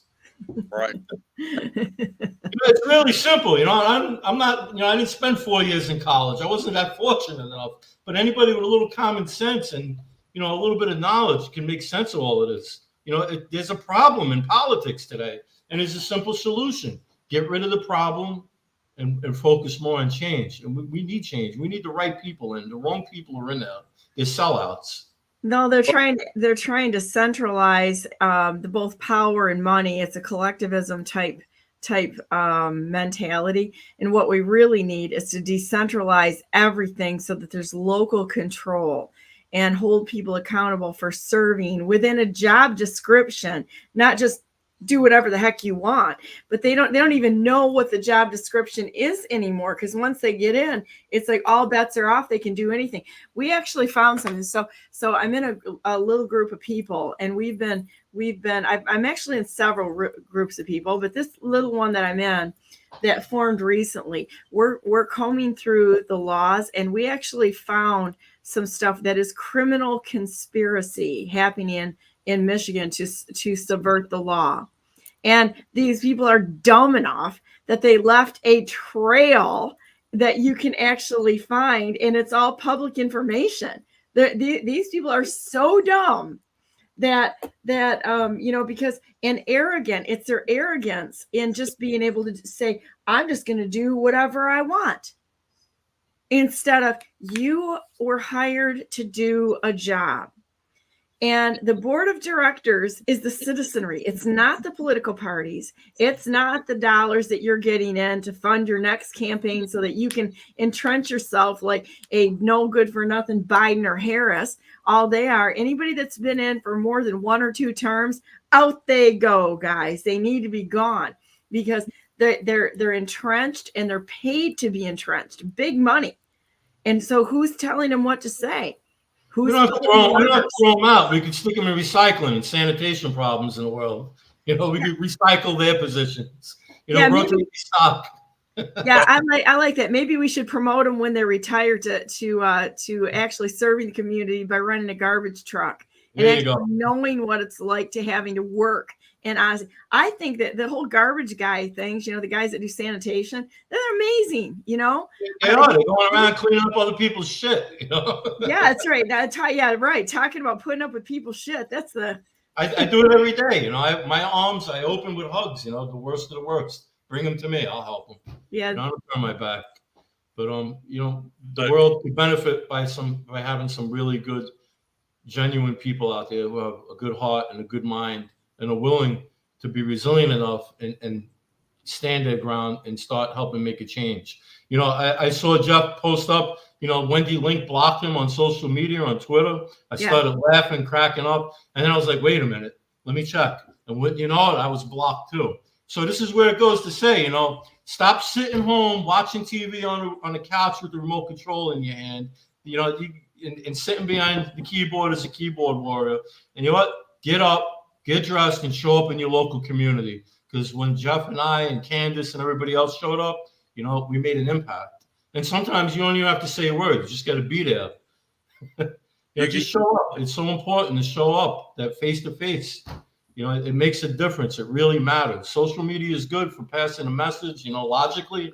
But, showing up is something different. That's where spirituality comes in. You really get to immerse yourself in the moment and see it for what it is and experience it. It's great. I love the path that God put me on and where I'm at right now. And thank you, Donna, for having me on again. Chris. Yeah, thank you for being on. I always love talking with you, Stanley, and thank you for being on today and sharing all your knowledge and such. I mean, I think that this is what real news is talking to real people about what they know on the ground. It's not a created content. None of us know what we're going to talk about anytime. Yeah, people ask me, like, Stan, when you go on there, do they give you like a printout, like an email, what you're going to talk about? Is it scripted? I'm like, nah, man. You just get on there. Donna's great. You're pleasant. I was nervous the first few times. Jeff's like, oh, you want to go on Donna's show? I'm like, oh no, man, you're kidding me, right? Like, what are we going to talk about? Who cares? God's going to lead them. There's a saying in recovery, right? Like, many come, few are chosen. And you know what? I thank God for every day that I wake up, because the moment I wake up and I take that deep breath in the morning, I realize how many people are taking their last breath. And you know what? It's another day I woke up without a compulsion or a desire to pick up a drink or a drug. You know, I won today. The life I have today, I can't put a price on. You know, I could win the lottery for $4 billion. It's not going to make me as happy as I am today. I could go anywhere and do anything in this world. Bad days, stress, anxiety, I am not threatened by a drink or a drug no longer. You probably can't understand what I'm talking about. For those of you out there in the world who are battling their demons and have substance abuse issues, they can identify what I'm talking about. Because you know what? I have a life today, and I thank God for the life I have, and I thank God for the people that God put in my life. Because, you know, without people like you and people who care enough to come forward and put it out there, I wouldn't be here today. Oh, that's really nice. And, you know, there's so many of us that just love you to pieces, Stanley, and love what you're doing with everybody out there. That's just this is cracking me up with what you saying about people asking if we hand you a sheet of what you're talking about, or the 3 point. Have they actually watched the show? This is like an out of control amoeba. It kind of like stretches and moves in different positions. Nobody knows where this is going to go. Remember one day we had Jason on. We went for like 5 different topics, and then we went into your chickens. Yeah. And you put us on hold, and I was cracking up laughing. It was great though. It's, you know, yeah, this is grassroots, you know, right here, news, and you know, we speak the truth, and that's all that matters. This is just talking as real people. That's all it is. So, well, thank you for coming on today, and I appreciate you staying a little longer today. This is really nice.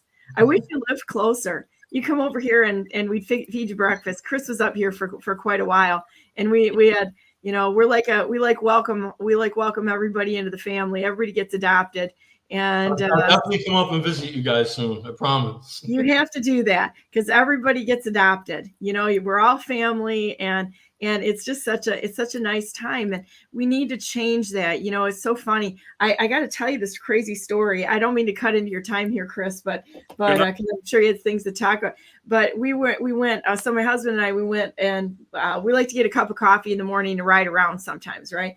So we went to this store, and we came out of the store, and these 2 older gentlemen were parking in a handicapped spot. They came out, and we stood there in the parking lot just talking about everything. And we probably sat there for 30 minutes, just like we do here, right? Never met him before, didn't know anything about it. Next thing you know, they're inviting me to some senior classes that they're involved in. And I'm like, well, how old do you have to be? And it was one of the guy's birthdays. He was 85. And he goes, oh, you have to be 55. I'm like, dude, I made the cut, right? And so I went and I looked it up, and they've emailed me. But think about this. And I said to them too, I said, oh, I'll go talk to anybody. I can talk to anybody. Chris, you can attest to that.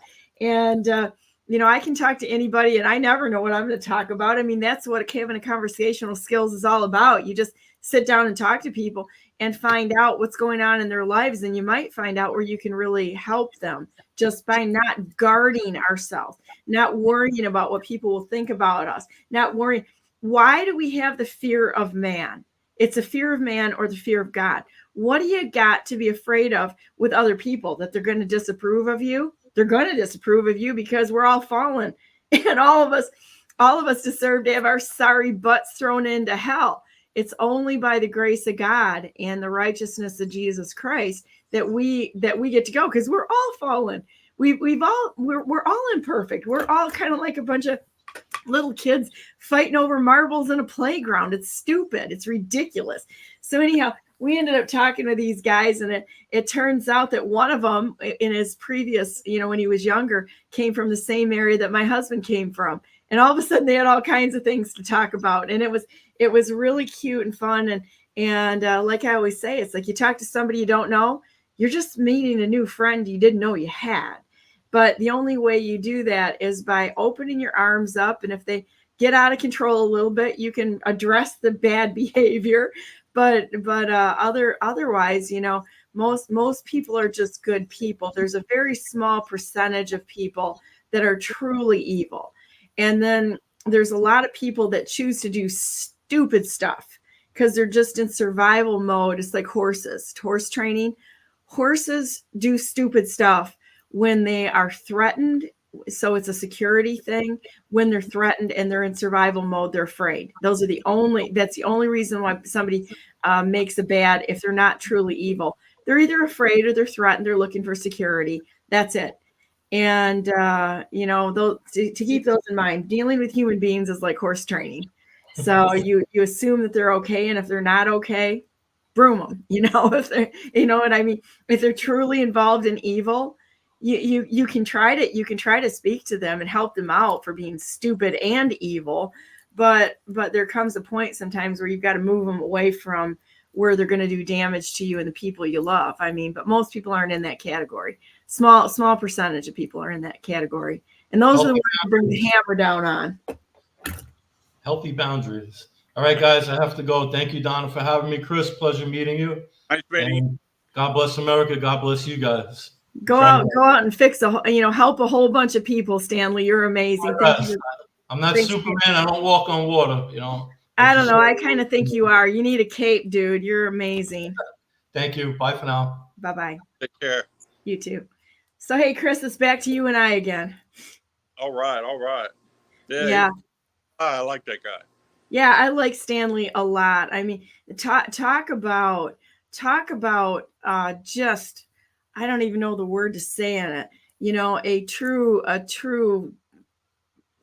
person. He's got a true soul that just cares about people so deeply, and how God used the unfortunate circumstances in his life to actually use it. I mean, I've always said this, you need a little manure to make the garden grow, right? You got to have a little shit in your life in order to grow. And if you haven't had hard times in your life, you're probably pretty shallow and selfish. That's all I got to say about it. Real true growth comes out of having a little crap in your life, having a little shit, being able to handle that and realistically look at God and saying, oh, he gave me a little food here for growth. He's not letting me be a spoiled child. He's making me grow up. He's showing me how to grow up and serve other people, how to be honest, how to get sick of the shit and decide, no, I don't want to be there. I want to be up in the, in the rain and the clouds and where the fresh air is, not groveling in the shit that's out there. And I think that's what happens when you have hard times on your life. It really builds character. I mean, honestly, I know you really well as a very good friend and a friend, my entire family. And it's like all of the shit you went through in your life. Someday I'd like you to tell your story if you're comfortable with it, because it's an amazing story of someone who had a larger purpose, even from a very young age, and overcame incredible obstacles by yourself. It really created a person who is willing to always defend things that are wrong and stand for the things that are right with honor, integrity, and as a good example for the people around you. I mean, I think you're amazing. I really do. Oh, that's very nice of you, Donna. Yeah, well, it's when I was a contractor, I didn't really understand what this guy was really about. We were told it was like to serve, protect, and do the right thing this is for America. And as it turned out,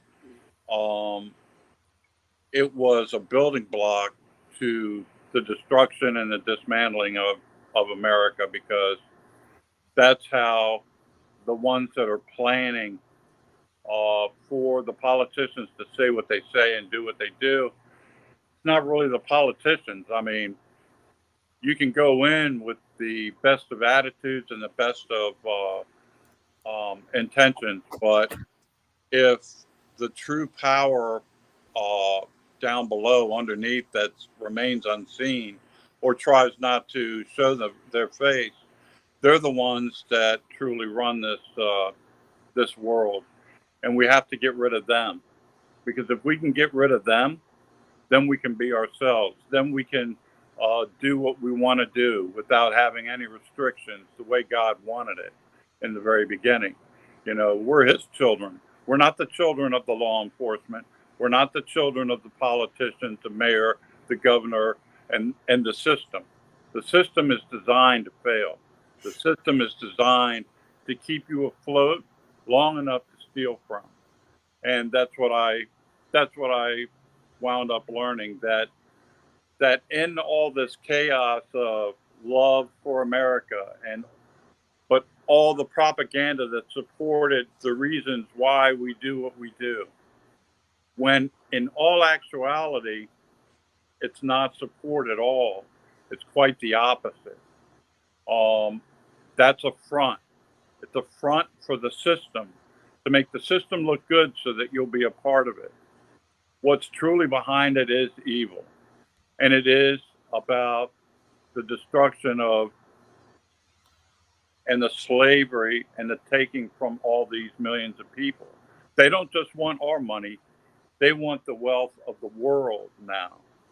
And we would not be able to see it if it wasn't for God getting a man like Donald Trump to become elected the 45th president of the United States, in which he served and was used by God to show all of the American people what's truly going on.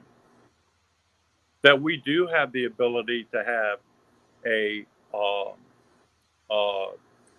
self-independence of oil and gas. And we can be independent of ourselves instead of dependent upon Saudi Arabia or China or all these other countries that the CIA is criminally involved with in stealing secrets, bringing them back for the betterment of our elite, which do run the world. They're the ones that basically dictate our economy. We need to get rid of the CIA. We need to get rid of the ATF. We need to get rid of the FBI completely. All of these, I don't care if it's the agricultural department, every single agency in this government is corrupt, has no standing for you and me. They do not want to help us. They're there to take from us. They're there to be used by the CIA, the FBI. The FBI is the CIA. They're the domestic CIA. The CIA goes and commits crimes in foreign countries, steals and brings back information that will be useful for us to use against them, so that then it comes back. We then produce, we make money. The FBI commits the domestic fraud, the domestic crimes. They are the domestic CIA, the FBI is. They were designed for a different purpose in the beginning, but just like anything else, you leave it on the stove too long, it gets spoiled. And that's and the mindset of bigger is always better. Or I remember when I was in college, it's like, if you're not growing, you're dying. So that method of brainwashing people, even in the universities, was you've got to grow to really be something. You got to keep growing. You got to keep producing. You got to this, that, and other thing. It's a lie, because you know what? Bigger isn't always better. I know so many business owners that as they've gotten older, they've downsized their businesses, because you downsize the business, you downsize the headaches, and just earn a nice living instead of trying to build these big, try to build big. I can tell you that's like, we used to do bigger jobs. We don't do them anymore because it's too much of a pain. It's like, I would rather have something that's a little bit smaller, that's actually enjoyable, than dealing with these corporate psychopaths, because a lot of people are in that mindset. They step on people to get ahead of others, and it's all been programmed in.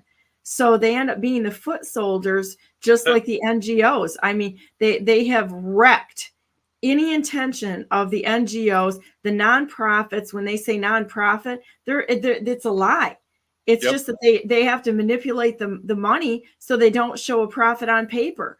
But they're funneling money all over the place with these things and the campaigns and such. How much money gets funneled and money laundered on the campaigns, like smurfing? I would love to see how much money all of these candidates and get a real count. I mean, Peter Berninger has done a really great job on the smurfing issue and actually call them out for smurfing and money laundering that they've done through the campaigns. I would like to see how many people have gotten book deals, how many people that have gotten, like speaking engagements because of the network of NGOs and such. I mean, it's got to just be astronomical. Yeah. Yeah. And when you start speaking out about that stuff and exposing it, that's when the critics are the ones that are a part of it, or they're on a lower level where they defend it. But either way, that's something that's an infiltration that we have to get rid of. We have to start all over again if we want to see the success of what God wanted this country to be to begin with. And we have to go back to George Washington days and get on one knee and pray to God and hope to God will bless this nation and put a wall of protection around our country once again, because we have torn that wall down ourselves by the majority of Americans doing what we want to do instead of what God wants us to do. I'm not here trying to tell your audience that they have to immediately bend a knee, and I'm not giving any kind of sermon, but in You're a way, welcome to, because the truth is the truth. Truth is the truth. I mean, our president, our leader, let's put it this way, our leader is God. There is nothing that man can do to improve your life. And each and every single one of you have problems out there. And those problems were not created by God. Those problems were either created by bad decisions that you made, or bad decisions that you made because you were influenced by someone who was making a bad decision. We have a big influence of evil. Wouldn't it be nice to have a big influence on positive things that would help you? So many people are out there talking about doom and gloom. Well, doom and gloom can only be inevitable if you buy into it. If you buy into Satan's preaching, or you can buy into God's preaching. You can read the Bible, and you could start with Mathew, John, if you wanted. Go straight through Mathew. And once I read Mathew, oh my God, Sermon on the Mount. If you can't find a reflection on that, that made like a topical sense to me, but I didn't really get it until after what happened to me with that accident. It was like, because the good influencers were basically taken away from me, my parents, and at an early age. And if it wasn't for the foundation that they gave me as a child, I had a God foundation. They put me through Catholic school, which is now showing to be something different, but God deals with everybody on an individual basis. That I learned. And when I went to church and I saw that cross and I saw Jesus on that cross, although it was a statue, it affected me deeply to think that people could do that to somebody. And I think that that, along with my parents teaching me, right from wrong, the government, civic, love America, and they gave me a good foundation. Although they died when I was young, if I didn't have that, I'd be like the kids today who God was taken out of the schools, God was taken out of the homes, parents were split up, The nuclear family has been divided because how can you have solidity if you don't have a good foundation? Of course, you're going to have people go, I don't like the way this is going, this relationship's going, I got to go. You know, it teaches our generations to be quitters, not fighters. And it's easy to quit when you don't have the strength of God behind you or the foundation of God underneath you. That gives you that solidity to say, this happened, but I'm moving forward because I know God's got something better for me. Even though I may have been, let's say, struck down by an enemy that's trying to, what's his name, Jason?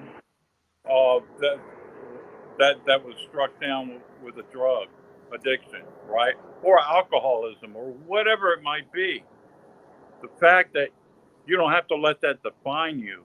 You can go to God about that, and you will be amazed at the power in which He will be able to take you out of your scenario that you actually accepted and put yourself in. No one else did it. No one else made that decision, but you did. But the beautiful thing about knowing that is that you can make the same decision into getting out of that.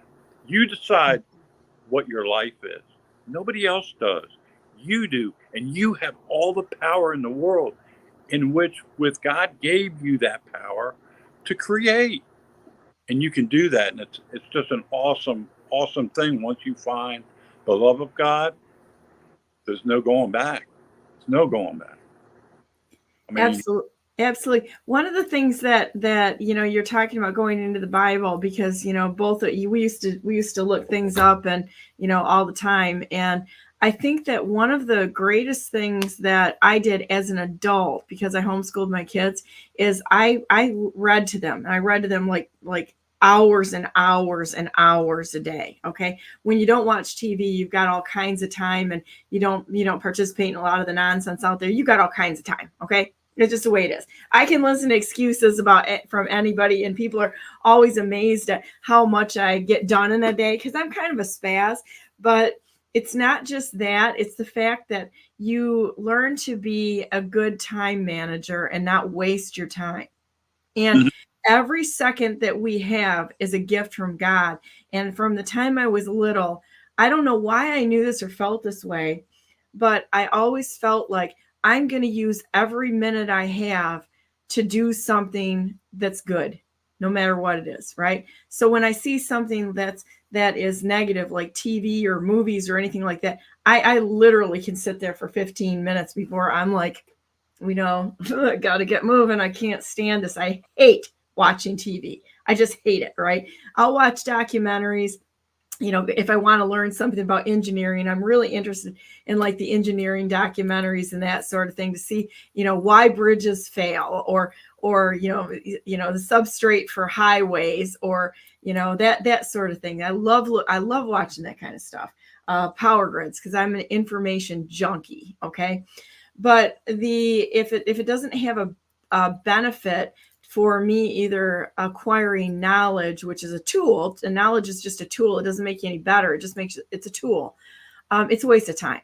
But one of the things when my kids were little, that we would read the Bible every single day, and it was part of our lives. And so I had a variety of children's Bibles that I read. And I'd start out with, when they were little, we would read the Beginner's Bible, which is pretty much, it's written, there are a lot of pictures in it, cartoons and such. And I can tell you right now, as an adult, one of the beefs that I have with modern education, and quite honestly, I have enough education that I could be certified K-12 if I took like student teaching plus pedagogy and that sort of thing, which doesn't make me any smarter. It just means that I've got a lot of education behind me. Probably makes me dumber overall, but who knows? But the problem with being in the education system is they never give you context. So it's a whole bunch of unrelated bits of information that you're trying to fit together. And what does this really mean? Why is this important to another subject, right? If you don't have a timeline, or you don't have like a table of contents that you really understand in a subject, you're never going to learn it. If you go to a child's Bible or a beginner's Bible, which is, maybe a paragraph on each page, and you go through the whole thing and read it. I mean, you could literally read a beginner's Bible in a couple of hours or a day. But what it does is gives you a timeline of the Bible, so that when you go in and you read an adult version of a Bible, the pieces start fitting together, and how these people are related, and how one event led to another event, and where that geographically took place, and what the influence is. So you don't feel so lost, right? Anybody can pull a verse out of a Bible and try to make it make sense to their lives. That's fine. God does talk to us that way. But if you really want to learn it and not feel lost, that's not a bad place to start. And don't be ashamed of reading a kid's Bible, because I do think it's a great, profitable thing to do. Yeah, absolutely. Better Gotta walk before you can run. Yep, that's right. Better to start with something good than the alternative. You were mentioning television, even music. Most of it is really devised to take us away on a different path. And it even, I think, let's see, in school they taught us about the gods, the Greek gods. And I think it was Apollo, I want to say Apollo, that was sort of like the god of information, creativity, music, entertainment, but it was a sway away from our God, the true God, the real God. It was an earthly God, Apollo, that had all this bait for the world. It's all things that you would look at the world and desire, rather than the things of spiritual of God. And every time you turn around, it's in your face. If it's not on a car radio, if it's not being sold at a store, if it's not on TV, which they've got everybody focused on TV, which is the biggest deceptor of reality known to man, is television. Truly is. Always has been. It's always been there. Even when we thought it was good, it wasn't. It's programming, and they can filter images, and it's just like, like here today, you got out of the dentist today, which I think is great. I do my first interview while I'm running for office, and I've got my mouth packed in because I had to have a bunch of bone cut out of my jaw, and I'd gotten out of like oral surgery like 2 days before this stupid interview, and I'm sitting there going, okay, I got to figure out how to do this, and as I've got my mouth packed in, and it was I wasn't in a lot of pain, which was kind of amazing, when you have your jaw operated on and such. And I just went up there, and I'm like, you know what, no matter what anybody says, I don't really give a crap about what anybody thinks about me. It's like, I'm going to be real. And I have a lot of respect for people that go on that are real and not trying to be something that they're not. It's just like, if this is how you are today, be what you are today. If you are being yourself, and be your best self, which doesn't mean putting on a show. Be what you really are. That's your best self. Whether you're having a good day or a bad day, you're sad. If somebody says, how you doing? You know how that goes? People will say, how you doing? I'm likely to tell them. It's like if somebody says, how you doing to Donna Brandenburg? I'll say, not worth a damn today. Or, it's like, oh, I got this going on or that going on. Don't ever ask me that question if you don't really want to know the truth, because I'm probably going to tell you, And when I ask people that question, I expect them to tell me the truth. I'm not asking it just to say, how you doing, how you don't, but nobody really cares. Right. Most people do that. Yeah. Most people are like, oh, good. Meanwhile, they got tons of stuff that they're worried about. They're on their way to face pain and, great. How about you? Yeah. Then you get on TikTok, and they've got all the filters on to make sure people can't see their face the way they really look. And it's like, don't be ashamed of yourself. Be who you are. It's good enough. And it's the way God created you. You don't have to be a movie star. You don't have to have all the right words. It's funny when it's really funny to me that Stanley was asked those questions. Like, do you get a list of talking points when you come on Brandenburg News Network? I'm like, no. No. It's like, I think it's hilarious because no, it's like truly. And I mean, you know this to be true because we've been friends for quite a while, but the reality is we are just people and we just talk and we talk about real issues and we let God lead the conversation wherever it is. I mean, I never know what I'm going to talk about. Never. I don't plan it. I don't plan for it.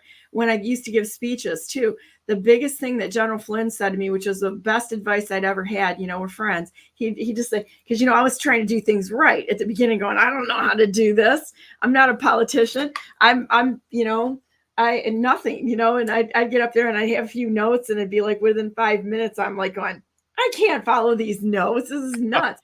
And as soon as I just get on the podium and just said, I'm done with this, I'm just going to get up there and just be me. And whether people like what I have to say that day or not, it's going to be authentic. And I think that that's what people are starved for is real relationships, real people getting to the base of what they really need to help them. And instead of hiding ourselves and who we are, put yourself out there and be okay with it. And if somebody criticizes you, it's probably from they're seeing you through their own lens. Like when somebody criticizes you or says, oh, I know what that person is doing. Really? I don't think you do. I don't know if anybody has that ability to do that. They're telling you, it's like they're playing a poker hand. It's like they're telling you what they would do in that situation. It has no bearing on the situation, has no bearing on what the people are doing because they don't know. They're literally telling you what they would do if they were in those certain circumstances, which if it goes to a bad place, that person's got a bad heart and they failed right then and there. Because if you put them in a compromised position, they're going to do the wrong thing. And when I hear people say stuff like that, give me advice like that, I go, well, what are you doing right now? Yeah. I just turn it around on nothing. Yeah. Yeah. Or you need to fix my problem. That comes up a lot, It's funny. It's like, I don't know. You saw a lot of people stick their finger in my face and say, you work for me, you work for me like that. How the hell is that in any terms right to talk to a politician that way? We've got a lot of people in there that are threatened, compromised, and blackmailed. Make no mistakes. There's a lot of people that have weak constitutions that wouldn't say, you threaten me, you're just going to get throat chucked right against the wall if you threaten me. And they cave for whatever reason. But do you think you're really going to get anything done by approaching people that way? If there's a clear and present threat, I'm going to throat chuck them right against the wall, right? And that's just the way it is. Not like grab your torches and pitchforks unless it's necessary, but generally you can do it with a verbal thrashing. But it's like, and to the point, it was like, I'd look at him and go, well, actually, I don't work for you. I am a citizen who decided to step forward and run for office.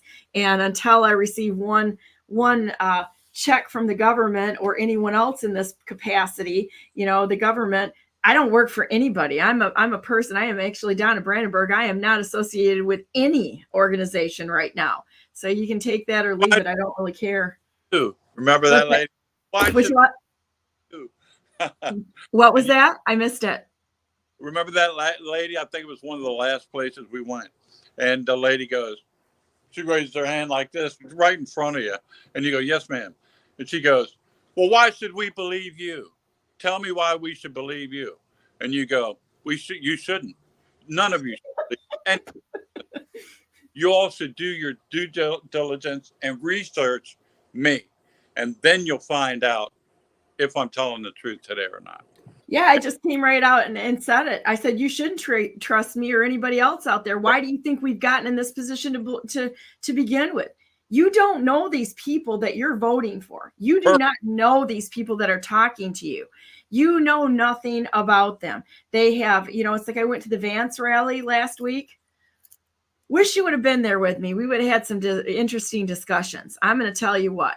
because I'm going to tell you what I'm seeing. And we need to question both sides of the bullshit, because that's what it is. All right. I question the left. I question the right. I question all of it, because everybody is lying, and they're lying bigly. And so you got to question it and go do your own research, right? When I go to these rallies and listen to prosperity, prosperity, money, money, money, do you really think this is any different than the other side? I know. When that's all they're promising is prosperity and how rich the United States is going to be, they're playing to the failings of human beings who have all their selves in this world invested in what they have, what they make, what they're going to do, and leading people right down Stupidville. It's like you better start questioning the policies. And I have said this a million times, and I'm going to say it again. I will defend President Trump. He's the rightful president of the United States. He had the election stolen from him, and I will defend him as an American who was deprived of his office. And I don't care whether anyone likes him or not. I happen to like him, right? I thought his policies were amazing, and he did a good job swimming in the swamp. I have some serious questions about J.D. Vance, and I don't care what he says, because I feel like he's Pence 2.0.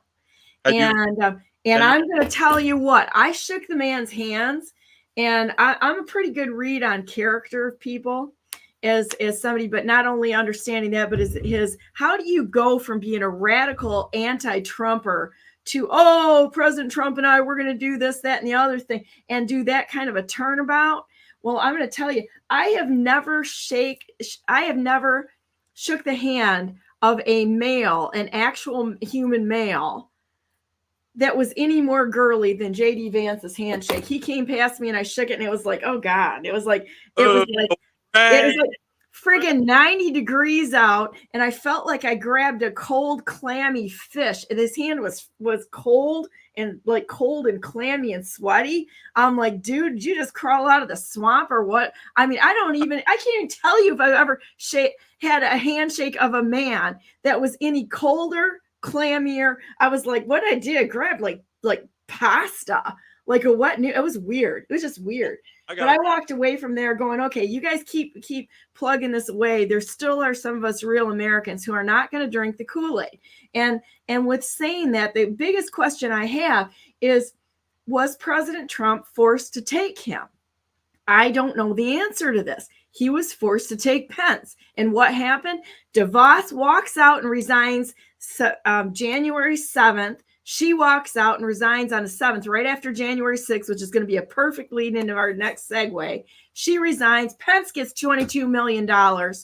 Nobody says a thing on the United States of America, just like Marjorie Taylor Greene. I was trying to find a meme of her with her sitting there trying to be, like all kinds of cowboy up there. And she brings up the same words that come out of J.D. Vance's mouth of calling on his mama. Nice folksy little, I'm a mama said this or mama said that. Let's pull the guns out and try to make everybody go rah rah, the type of stuff. If she were something, she would have stood for these J6ers, would have gone to the mat for her, and any one of them would have stood up and said, this is political prisoners in America. No.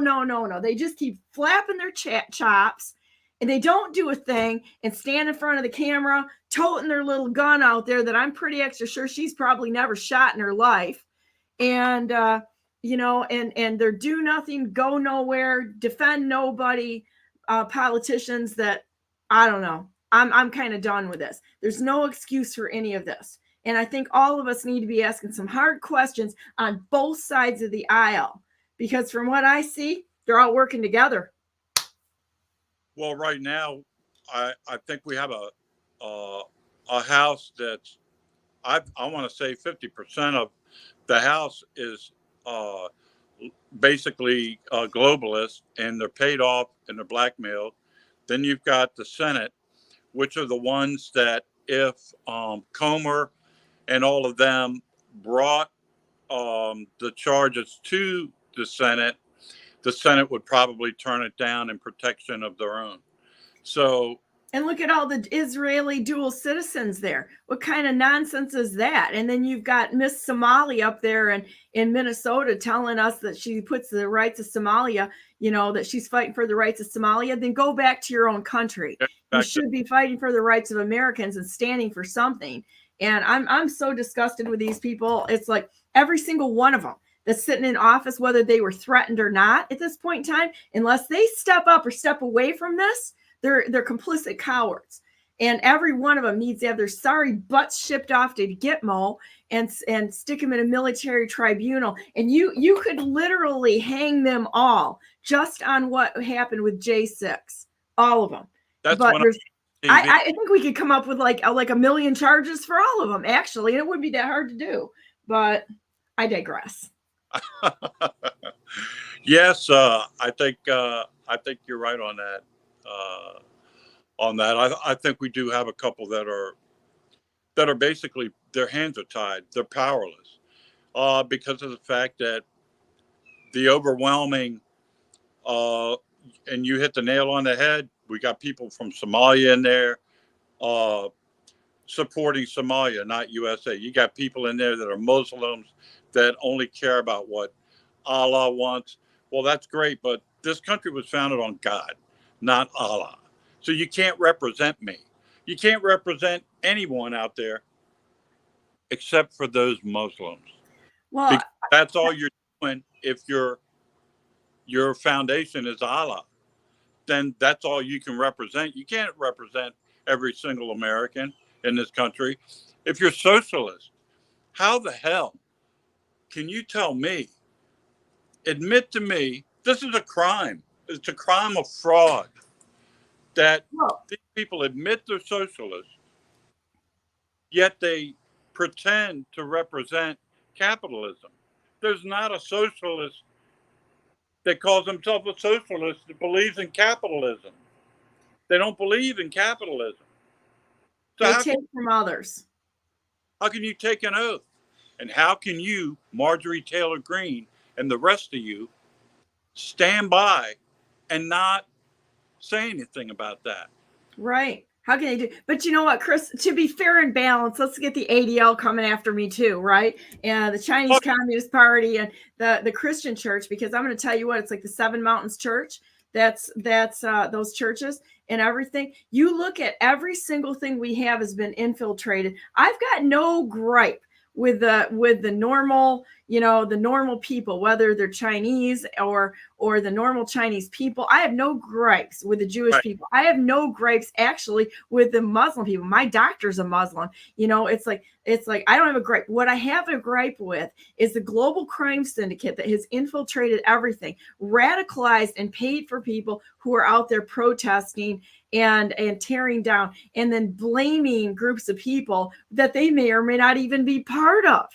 This is like everybody just put on a costume. Let's pretend to be a cop when we're not. Like the thing I showed with Jeff this morning. That wasn't a cop. That was a wannabe cop. That was a cop that was following orders, that was breaking the law. And it's like we need to get past all of this and get down to the real people. And my next guests are ready to go on. You and I could sit here and talk for 6 hours. I mean, we've done it before. So thanks for coming on this morning, Chris. I'm going to go to a real quick break, and we'll be talking to Chris again next week, because this is just like being able to go off the rails with a really good friend and say whatever you want to say, which that's pretty much what we do every day here on Brandenburg News Network. So I'll be right back, and thanks for coming on, Chris. All right. Thank you. Bye. Bye-bye.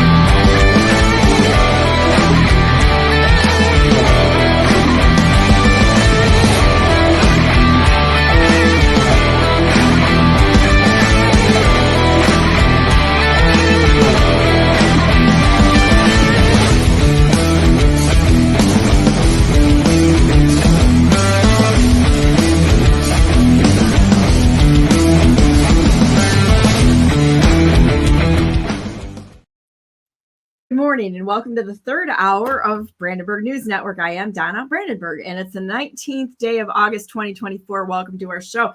And I'm going to bring on my buddies here, my J6er buddies, Jalise Middleton and Brandon fellows. How you guys doing? Doing good. Doing good. Thank you. Oh, I'll go first, I guess. I'm doing well. How are you? Good. Awesome. We've been beating that up pretty hard today because, I got to tell you, people have got to start questioning things instead of just taking the lazy way out and listening to headlines. And I think that that's where we got in this position to begin with. And somebody earlier said that he gets asked a lot whenever you're on BNN, do you get like a list of things that you're supposed to talk about or say? And I'm like, you gotta be kidding me. We just kind of get on here and this is like an amoeba out of control. It kind of goes like wherever God leads. But I saw you backstage going like this when I was beating up JD Vance a little bit. I've got some huge concerns. I have no idea why you would, when somebody does that radical of a change and all of a sudden he's following him around to all of his trials, he'd never been there. I'm really concerned that President Trump is being forced to do something that he either doesn't want or there's another reason there. God help us all, but that's like the worst handshake I've ever had in my life. And I'm talking like cold and clammy and 90-degree weather. How do you explain that? I don't know what to make of him either. But I'm like you. I'm slow to be a fan. I felt the same way with Mike Pence back when he chose him. And I'm feeling the same way now. I'm like, he wasn't a fan of J6ers. He was pretty much a never Trumper. And then suddenly, he's all in of greatest thing since sliced bread. And he seems to be a little bit of a chameleon, which is concerning to me. So, yeah. Well, yeah. And it seems a little convenient. Okay. So I'm just going to say this because it is a concern for mine. If they had somebody that was a stronger candidate than Mr. Mamaw JD Vance. Okay. I got a problem with this. Okay. I think that it would actually be a protection for President Trump, but you got somebody in there that's tied with Peter Thiel and some other these globalist things. Unless he's a real good spy that had been infiltrating these things for years and was trying to get in on the inside, but he hasn't talked about that. He hasn't like blown the whistle on all these connections, right? So I've got some real concerns here, serious concerns, that it would be very convenient if the deep state placed somebody who they've already tried to assassinate and place somebody next to him to have somebody waiting in the wings in case something bad happens to him. I am very concerned for the health and well-being of President Trump. And I wish that he would have appointed somebody that was going to be a true terror to the deep state.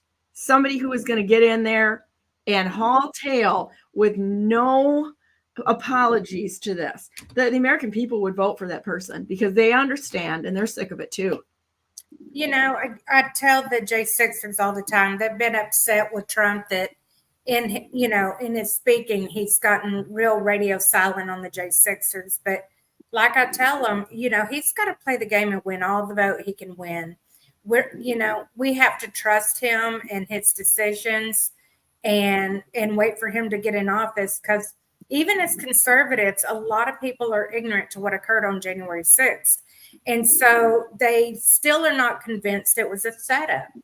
And, until the truth can get out, and they're covering it up, they won't allow the video footage out. We're seeing evidence of that constantly, where the DOJ won't release information and whatnot. We're kind of stuck. We got to let him get into office and let him do what he does best. Well, and I think the thing of it is my problem is that I question everyone and everything, though I'm an unapologetic President Trump supporter, right? But I always question things in situational awareness, and something doesn't look right there. And that's my concern. It is my concern. I don't have an answer for it, but I do see some things that should be concerning to all of us, and that we should be going, because you know what? Even God warned about this, of wanting a king. So this is what a king does. That's right. You asked for it, you got it, you know. And so that's the failing of the American people. That's not the failing of President Trump. When we appoint and we want a king, that's a problem. We need to look at this. This is the people that are in office are there to serve a specific function. And so what happens? What happens when something eventually happens to President Trump? Because all of us are going to die at some point in time. I don't care who you are, we're all mortal, right? So what's next? Who steps up next? I almost wonder if that's not why we're going through this. Yeah. It's because we made him our God.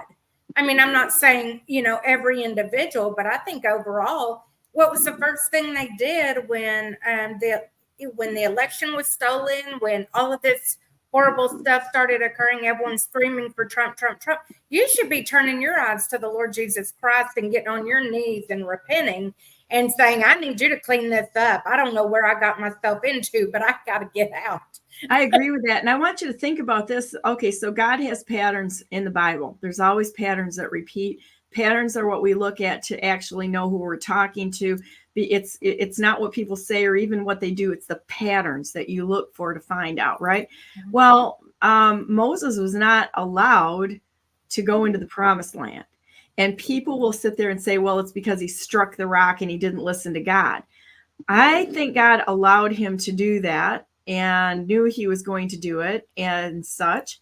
But more importantly, if God would have allowed Moses to go in the promised land, they would have started worshiping Moses and made a king out of him, because people's natural inclination is to worship creation rather than the creator. Well, it actually says that in Jude. It references, I believe it's Michael, might have been Michael. It references him being slow to get somewhere because he was warring with Satan over Moses' bones. God took the bones of Moses. He was never found buried. You know what I'm saying? They kept it concealed, and the concern was that the people would worship the bones of Moses. Mm-hmm. So you have some legitimacy to that argument for sure. So, whether that was the case or not, well, we can ask when we get there. But I hope he has repented from his stupidity and evil and is willing to actually serve, the American people. The point being is that the government right now, it's a collection of self-interest. That's what it is. It's not really a government. Let's just think about it. And I had somebody that said this the other day, and I'm like, yeah, this is how I always viewed the Chamber of Commerce's and that sort of thing. It's the pat yourself on the back club, and it's a gathering of self-interest. And they don't care about anything about that stuff. It's like it becomes an entity in of itself. And the thing of it is that these people are there to serve we the people. Not themselves, not to have bigger, better programs, not to build bigger castles for themselves on the backs of the people. This is kind of all kinds of backwards. But, going back to the J6ers play, I would actually give somebody credibility, which none of them have, that I have seen, to step up and say or make it their issue. If they wanted to make this an issue, they could. They could absolutely. The governors could have made this an issue. The legislatures could have made this an issue, but I'm not seeing anyone that's doing a darn thing except for absolutely just walking away for it and giving it lip service. But I don't see them doing anything. Am I wrong or am I right? What's that? Talk about that. I'm sorry? So what do you think of that? Talk about that. Is Congress and governors doing anything? And why do you think they're not? No, but before I touch on that, this was one thing I was thinking of. I actually briefly think that this JD Vance pick was kind of smart. I don't like him, but one of my favorite books was, it was focused on Abraham Lincoln, and it was called Team of Rivals. And Abraham Lincoln shocked a lot of people by selecting a whole bunch of people that his base didn't approve of, some of which were Democrats, some of which were the extreme of the Republican Party, like I think it was Seward Foley up in New York, part of the abolitionist movement that upset a lot of the Southerners. So I think this JD Vance pick was kind of smart, just like his avoiding the January 6th topic, like you guys were just talking about a few minutes ago. I think, a lot of people inside the DC jail and other jails that I've been with about 170 to 180 January 6th defendants. A lot of them get upset in the moment for understandable reasons that, oh, why isn't Trump saying he's going to pardon all of us? Why isn't Trump talking about this every day? Why is this? Because it's a touchy subject. Just a couple of years ago, nobody supported us. Our first person that was like, hey, these guys are being treated as political prisoners was Putin. Now we've got people cheering in stadiums, and we beat Taylor Swift in the song charts. So it's a crazy turnaround story. Do I think these people are fighting for us? No. But I am glad we just need to, my big thing is, I think we can get more people fighting for us if we start cracking down on the illegal immigration, not allowing them to vote, the illegals coming in. And also we need to be, crack down and make sure that people are watching polls and there's actually something done about it. If something like what happened in Maricopa in 2022, which we all saw, or what happened in 2020, there needs to be measures in place. And I know some places have, but it's just so hard to keep up to date with, okay, well, what about this area? What about this area? There's no way I'm going to spend that much time keeping up to date. I'm not fully confident in it, but I think that's the way we can get it fixed. I think it's better than it was a couple years ago, thanks to Trump, but. Yes. Okay, so I want to now back up and introduce you. This guy is so intelligent, but he is truly, I can say, hands down, the funniest J6er that we have. Okay. The funniest. Okay, why? Yeah, I'm counting 1,470 people. And this guy is our biggest hot mess, but I love him with all my heart because he's so funny, so intelligent, such a people person. And I just think I don't want to call J6 a movement because this is life and death for us. It's not a movement. We didn't ask for this. We didn't want to be in this. We're stuck in this, and we've had to come out as warriors to be victorious. But I straight up, golly, I don't know where we'd be without Brandon Fellows. So if people don't know, he was also the one behind Fauci during his little hearing, making the faces and representing the American people and their thoughts, okay? But he really is so much deeper than that. He is fearless. So I know I didn't spend this much time introducing all our other guests, but Brandon's an amazing guy, and he's really overcome some radical obstacles. I wish that people could have, I hope you do research him and see what he even did within the prison when he was in solitary confinement. This guy was fearless in getting to the American people and letting them hear the truth of what was going on while he was being held hostage. How did you do that? Tell us what was going on there. I'm curious because I don't know your story. This is where you get to educate. Pretend like I'm everybody watching out there. Yeah, I got you. Well, first off, I want to say she made me sound like I'm very, very funny and happy. I am trying to just pull through my misery. I scratched my eyeball, and so that's why it's all red today. So I'm just sitting. I'm just pushing through that today. So just excuse the not normal. I don't know. I don't want to call it bubbly. That's kind of feminine, but my normal. I'll just say it. Whatever. The normal bubbliness of me. But thank you for that great introduction. Inside the DC jail, I unfortunately had to represent myself. I was in there for nonviolent charges. This is my first time. My criminal history was nothing. So that's why, despite facing a 20-year charge, I only had to be in there for 42. Well, they sentenced me to 42 months, but I served 35 months, 1,075 days, and a decent amount of it was in the DC jail. While I was in there, I went through horrendous conditions. And how I recorded those conditions was I opted to represent myself. I started, it felt like we were all going to be found guilty by these jury trials. So far, we have only been found guilty by these jury trials. And I was just like, okay, I saw $100,000 attorneys over here and over there, get paid just to give them a terrible plea deal. And then I was like, yeah, I'm not super excited about that. So as I represented myself, because it's the largest criminal investigation in American history, and with the most amount of data in criminal history, I finally was given a laptop with USB drives to be able to look through some of the discovery, which is like footage from that day, body camera footage and/or phone things that have been subpoenaed from my device. And when they gave me this laptop, they forgot to delete the camera app on it. And so I was in there, and I remember I had gotten the DDA of the jail, Deputy Director of Administration, Miss Wilson. I forget her first name, but I get her. She subpoenaed over to a court hearing on April 14th, 2022, and we show up, and she basically lies her butt off and says, "Oh, this isn't happening to them. This isn't happening to them. Everything's fine." And I call her out, say that she's lying. My judge does nothing. And I said, even the marshals agree with me. The marshals and the DOC did an internal investigation based off of my claims, which they released March 17th, 2022. And the judge still did nothing. So I said, all right, well, what else am I going to do?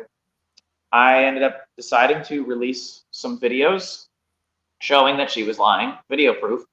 And when my judge finally got wind of it, rather than punish her for lying in court, he punished me and said, you were live streaming in jail, which I wasn't live streaming.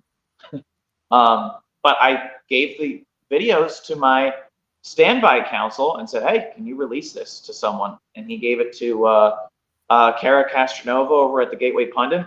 And so if you look up those, you can see some of my videos on there of the terrible conditions. Yeah, it's depending on where you are. If you're outside of DC, the algorithm seems to be okay with you just typing in on Google or DuckDuckGo, Brandon Fellows DC jail videos, Gateway Pundit, and it pops up. There's multiple videos, some of which, and by the way, you'll see I look crazy. It's because they didn't let us get haircuts, cut me off at any time. But it's we didn't get haircuts, didn't get shaves, because we were not allowed to, because we're in the domestic terrorist wing. And so we had two options. It was either chemically burn your hair off with this stuff called Nair, or just look crazy while you're going in and attempting to tell the judge, hey, I'm not crazy. Can I get out? So a lot of people ended up burning their hair, their skin off. Yep, that's that bag right there is what came out of the sink. You'll have to go through these ads. Did you know type 2 diabetes is... Thank God we didn't get the hemorrhoid commercials, but hang on a second. I know, I've messaged them like, guys, what's up with your commercial choice? Yeah, they always do like hemorrhoid commercials or, that kind of thing. I mean, are you constipated? This is the kind of stuff that people that watch this might have a real bowel problem. I don't know. So anyhow, can you give us a heads up on what this is all about? Yeah, so which one is this? I believe this is on my birthday, my 28th birthday, I think. And so I'm of 2022. As you can see, my hair looks crazy. It's because we didn't shower. I don't know how many days it had been at that point, but the longest I went without being able to shower was 9 days. Those are, and then obviously I've got some facial hair from not being able to shave. That's my cell that I hadn't been out of for maybe a couple weeks. I don't know. But I'm going to show you what came out of my drinking water, my sink, which is in a little bag. I think this is that video. So, yeah. Hello. Today is April 11th, 2022. It is 10:49 a.m. I want to show you something. So I'm back in my old cell because of the clogged toilet. Look, I don't know if you'll be able to see, but they left water, poop water, presumably, on the ground. Can you see it? Can you see it? If not, well, it's there. But even crazier, right? So I don't know if I mentioned if it's my birthday, but it is. And I got my own version. I kid you not, man. I could not believe it. I got my own version of fireworks coming from my sink. It was the most disgusting explosion I've ever seen in person. And I collected some samples. And I'm going to bring it in court and present it. But this is some, I don't know if you can make this out, but this is some of the fluid that shot out from that sink This is not drugs, okay? These headphones, this is a headphone case. And look at this, bro. This is, I shoved it in there with it because it exploded all over my toothbrush. It was right next to the sink, right? The sink over there. So imagine, I'm going to put this down. I want you to imagine. Look at that. So imagine that sink, the hole, just like started, just like shot up and like stuff went all over. Let me get a better view. And stuff just went like from like there and like shot up to here and splattered everywhere. It was doing, and so I collected it. It was all over my toothbrush. I had to get a new toothbrush. Fortunately, I had one this time. My goodness. I don't know if this is black mold. I don't know if this is just really nasty mildew, but it came from the sink, bro. This is some nasty looking stuff, man. Either way, it can be healthy, and the fact that the sink is doing that, that's crazy. So this is proof. I got it. Hopefully, I can be able to turn it in. Yeah, I still have that bag. You still have the bag? Yeah, my standby counsel held on to it forever, and unfortunately, he asked me. This is why I got rid of those guys. So he said, "Oh, we're gonna create a donation page, and we're gonna ask for $10,000 to be able to go get it tested in a laboratory for black mold." And I said, "Dude, don't do that." I'm like, because you can just get a black mold test kit. That sounds ridiculous. No. He's, "Oh, okay, I won't do it." And then I didn't get to see it until I was out in this May, and I see he just ignored everything I asked and just put it on there. And I'm like, dude, this screams like the guy is a scam artist, and I was upset that he put it on here because this has my name attached to it. So it's like, help us raise money so we can get it tested in a lab. And I'm like, dude, if anybody understands anything about black mold, that sounds ridiculous. But yeah, he did it anyway, so I got rid of them. Well, for other reasons, but he ended up keeping the money that was raised for that video, which he said was going to be for me, but we didn't raise enough for the lab. And that's not uncommon with the attorneys for J6ers, that they raise money on their back, keep the money, claiming it's to help with their case, but their whole agenda from day one is to get famous and make money. Yep, and get you a plea deal, because that's nice, easy work. Right. And I had 3 time-served plea deals, and they still wouldn't let me out of jail, 2 of which were for misdemeanors. Or sorry, 1 of which was for a misdemeanor. So, and then my lawyers were so pissed. They were like, "Brandon, it's a misdemeanor. You can leave with a misdemeanor." But I didn't knowingly do it. And the police told me, the police made me feel welcome. So I don't think that's right of me to do it. And on the paperwork, they wanted, which I've heard from other January 6th defendants. So I saw this coming from a mile away. They wanted people to say that Donald Trump told them to go in. And I said, "I'm not doing that. I don't think you should be pardoned if you say that, because that's a lie." But a lot of people ended up doing it. And and then they ended up using that to go after Trump.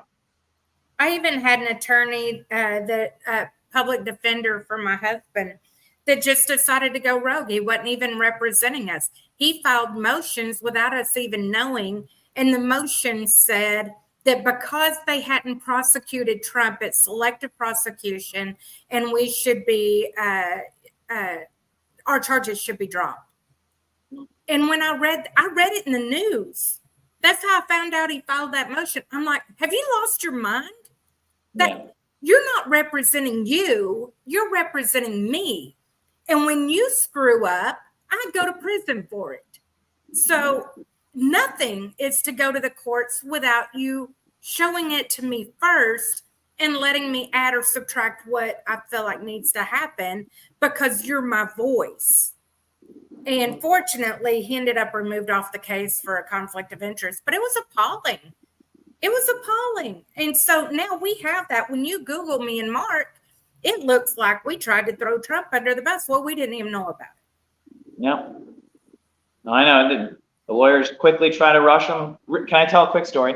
It's really quick. You know what? This is your time. You can say whatever you want. And I don't censor. Yeah. You can even say it any way you want. So you're a free man here. So I remember this. This was a perfect example of like, wow, I definitely am sketched out about these lawyers. The guy was Robert Palmer. He's from Florida, and he was originally, yes. And originally they had claimed that he was the man who murdered, what was it, Sidnick, Officer Sidnick. And Sidnick, yes. And so they said he murdered him with a fire extinguisher. Well, then after he took his plea deal, you see some footage come out. The fire extinguisher that the guy threw just hits a riot shield and bounces off. He's like, that's the murder. But I thought it was funny, but in a sad way. But what ended up happening was he was on vacation in the Florida Keys with his girlfriend, and he hired a lawyer for like $120,000, and he says, great lawyer. Lawyer called up the prosecutor, said, I've got a great plea deal for you, but you've got to come up and self-surrender. It's 0 to 5 years. The prosecutor said, you're probably only going to get like probation. And prosecutor said, you're only going to get probation. And so he goes all the way up to DC, self-surrenders. Then his lawyer says, hey, I know you're really against being vaccinated, but your judge really does not like people that aren't vaccinated. So he gets vaccinated. And then he goes in and he says, hey, your judge is going to want you to like blame Donald Trump and say you're extremely sorry, you knew you shouldn't have been there. So he does like the biggest, and he cries up there, and he's like, Donald Trump told me to do it. It was terrible. I was fooled. He didn't win. And then he gets 5.5 years, which they went over the plea deal. And the lawyer's gone. He's like, well, if you pay me basically the same or a bit more, we can take this on appeal. But his lawyer set him up for that. And then he was the longest at that time. He had the longest sentence of anybody because he was kind of early with it. But yeah. I got to say this goes back to doing the right thing. When you do the right thing before God and you tell the truth and such, he will defend you. You don't have to lie to try to get out of things, because you decide to take this all on your own and do stuff like that and lie to set somebody else up. God's going to give you exactly what you deserve for that, for being a traitor. That's being a traitor right there. If he lied about what was going on, he deserved the punishment. I don't think anybody really deserves the level of abuse the government has dished out on them. But I can tell you, me and Mark had the same thing.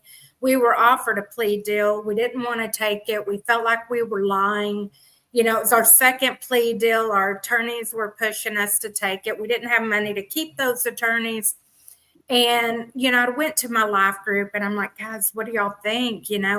I can't make the decision. And our lead life group leader was so amazing. He goes, Jalise, walk in the direction that your heart is leading, and the Lord will redirect you if you're wrong, and trust him for it. So we decided, okay, we're going to tell him we're taking the plea deal. So we did, and I had a heart attack 2 days later. So I'm sitting in the hospital with this heart attack and a new stent. And while I'm there, we get the paperwork. Mark brings it to the hospital and I start reading it. I mean, my heart's just sunk. I feel like I'm going to die. I can't breathe. And his sister calls to see how I'm doing. And in the conversation, she goes, oh, and the FBI came and talked to all my neighbors and talked to me and threatened me that I needed to make you take the plea deal or it wasn't going to go well for me. And I knew right then, I saw it so clear that I'm trying to make a deal with the devil. And I'm not called to make deals with the devil. I'm called to stand on the rock of Jesus Christ. And at that point, I bailed out of everything and said, I will have no more plea deals. And every attorney we went to talk to, I said, if you even attempt a plea deal, just know you're going to have to go to trial. And if you're not comfortable going to trial, you're not the right attorney for me. You're going to want to jump off this wagon. Mm-hmm. And that's where it landed. So I agree. But see, I had the gifting of 400 J6ers going before me, right? Mm-hmm. So we're all learning as we go, things to do, not to do, walk. I mean, this has been the biggest faith challenge of my entire life. And I think it probably has for everyone, whether they call it that or not, right? Like, it don't matter where you were on the spectrum. My daddy used to have a saying that there are no, what was it? There are no atheists in foxholes. That's what my dad used to say. And we're all in a foxhole fighting. So no matter where you are in your faith, you have a form of faith somewhere going on right now. Yeah, I do think it's paying off too, because I held out, and everybody in the news they're like, haha, what a fool, he got found guilty. And like, well, I saved money and got found guilty. The other people wasted money and got found guilty. But then I felt definite like some more like we're speeding up the justice going on when the Supreme Court threw away the only felony that I have. Now, of course, I've got to wait through all these stupid procedures, but I know that it's just a matter of time till they update my case, and then I've been wrongfully imprisoned that whole time. Because the maximum. Go into detail on that, Brandon, because this is what makes me furious. This is what they did to almost all of them. Everyone made a big deal about this 1512 being dropped in. Oh, it's going to save all these J6ers. No, because the one said it was their only felony. They had already made almost all of them their prison time first. So go into detail there. Yeah, there's some people that got released out of prison, not many from it, that were like, in between. And then obviously there's some people that have it on top of their other felonies. And I know, for instance, a very contentious name out there. Jake Lang, for instance, had his 1512 dropped. He was one of the names listed on the Supreme Court. And then what they did in return was they just superseded him with some other felony. The 231 civil disorder. Yep. Yeah, I think that's what it was. And so, but the civil disorder charge, I'm familiar with that because that was my first plea deal. That's a 5-year maximum charge to my memory. Yeah, I mean, for me though, I mean, the nice thing, it doesn't bring back my family members that I lost while I was in jail, or bring back the time, or, put me back where I was in my business that I had prior to all this. But I can sue for wrongful imprisonment, though that'll take a long time. The civil courts take forever. But I mean, there's that, because I was in there for, because they said I'm looking anywhere between 24 to 30, like 4 months of wrongful imprisonment. Now you'll have to debate about that, because I don't want to bore you, but yeah, I'm looking at that. I'm kind of curious why. It's not boring. Your story is not boring. We need to know, because people need to know, how to help you and learn from what happened. Okay, so I'll tell you about it. Yeah. Yeah, thank you. So because the misdemeanor, like I have 4 misdemeanors, but what they do is they group the misdemeanors together unless they rule consecutively. Consecutively would mean you have to serve each charge separately, but that almost like never happens. Never happens. And so every January 6th defendant, to my knowledge, except for Daryl Neely from DC, has been charged consecutively. So so far, I think that's like 1 out of 1,000. Concurrently. Yes, concurrently. Yeah. Daryl Neely, to my knowledge, I think was consecutively, because he had his felonies dropped, and then they just were like, well, we're going to give you the misdemeanors. So I think that was because he's a DC native, and because the DC people were like, hey, we're only going to find you guilty of these misdemeanors because, Daryl and I get along great. I just want to say this. I know people always freak out about this, but Daryl's black, and I think maybe the DC jury was like, oh, we can't do this to him. That's my guess. I don't know. He's very kind though. So with the misdemeanors though being concurrently, ruled concurrently, I'm looking at 12 months. But because they gave me around 1/6 of the time for the felony, you would assume, okay, well, what's 1/6, around 1/6 of 12 months? It'd be about 2 months. So that's why just shy of 36 months, I've been told you could be looking at 34 months. You could argue for more, because a lot of the people on the misdemeanors, some of those people have gotten just house arrest. But regardless, even if they were to argue successfully that I had been held or I would have been sentenced to 12 months on the misdemeanors, that's still about 24 months of wrongful imprisonment. So that's why you get that range between, according to lawyers that I've spoken to, between 24 to 34, maybe more, that you can sue for wrongful imprisonment. So, and then of course that'll be you can sue for the conditions as well, which were unconstitutional. And the nice thing is the marshals and the DOC came out and said that So we have even federal, institutions that have said they come in agreement with us, Congress members. So. Well, so here's a question. Why do they, if they're so righteous in running the prisons the way they should, which we all know they're not. I mean, the prison system is a train wreck in the United States of America. Not even talking about the gulag. The whole thing is they're stuffing it full of dads that aren't paying child support or something like that, and they're letting the drug dealers and the murderers and the rapists go. So I mean, there's all sorts of things that are just not there. It's turned into kind of a debtor's prison rather than a criminal holding place. And so we all know that what they're doing.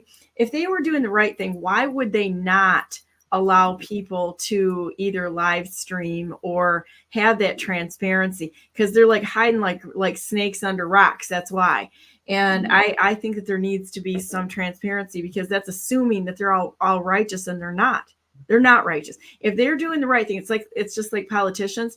If the politicians were doing the right thing, they wouldn't have any problem having a camera on them all the time. And I maintain that.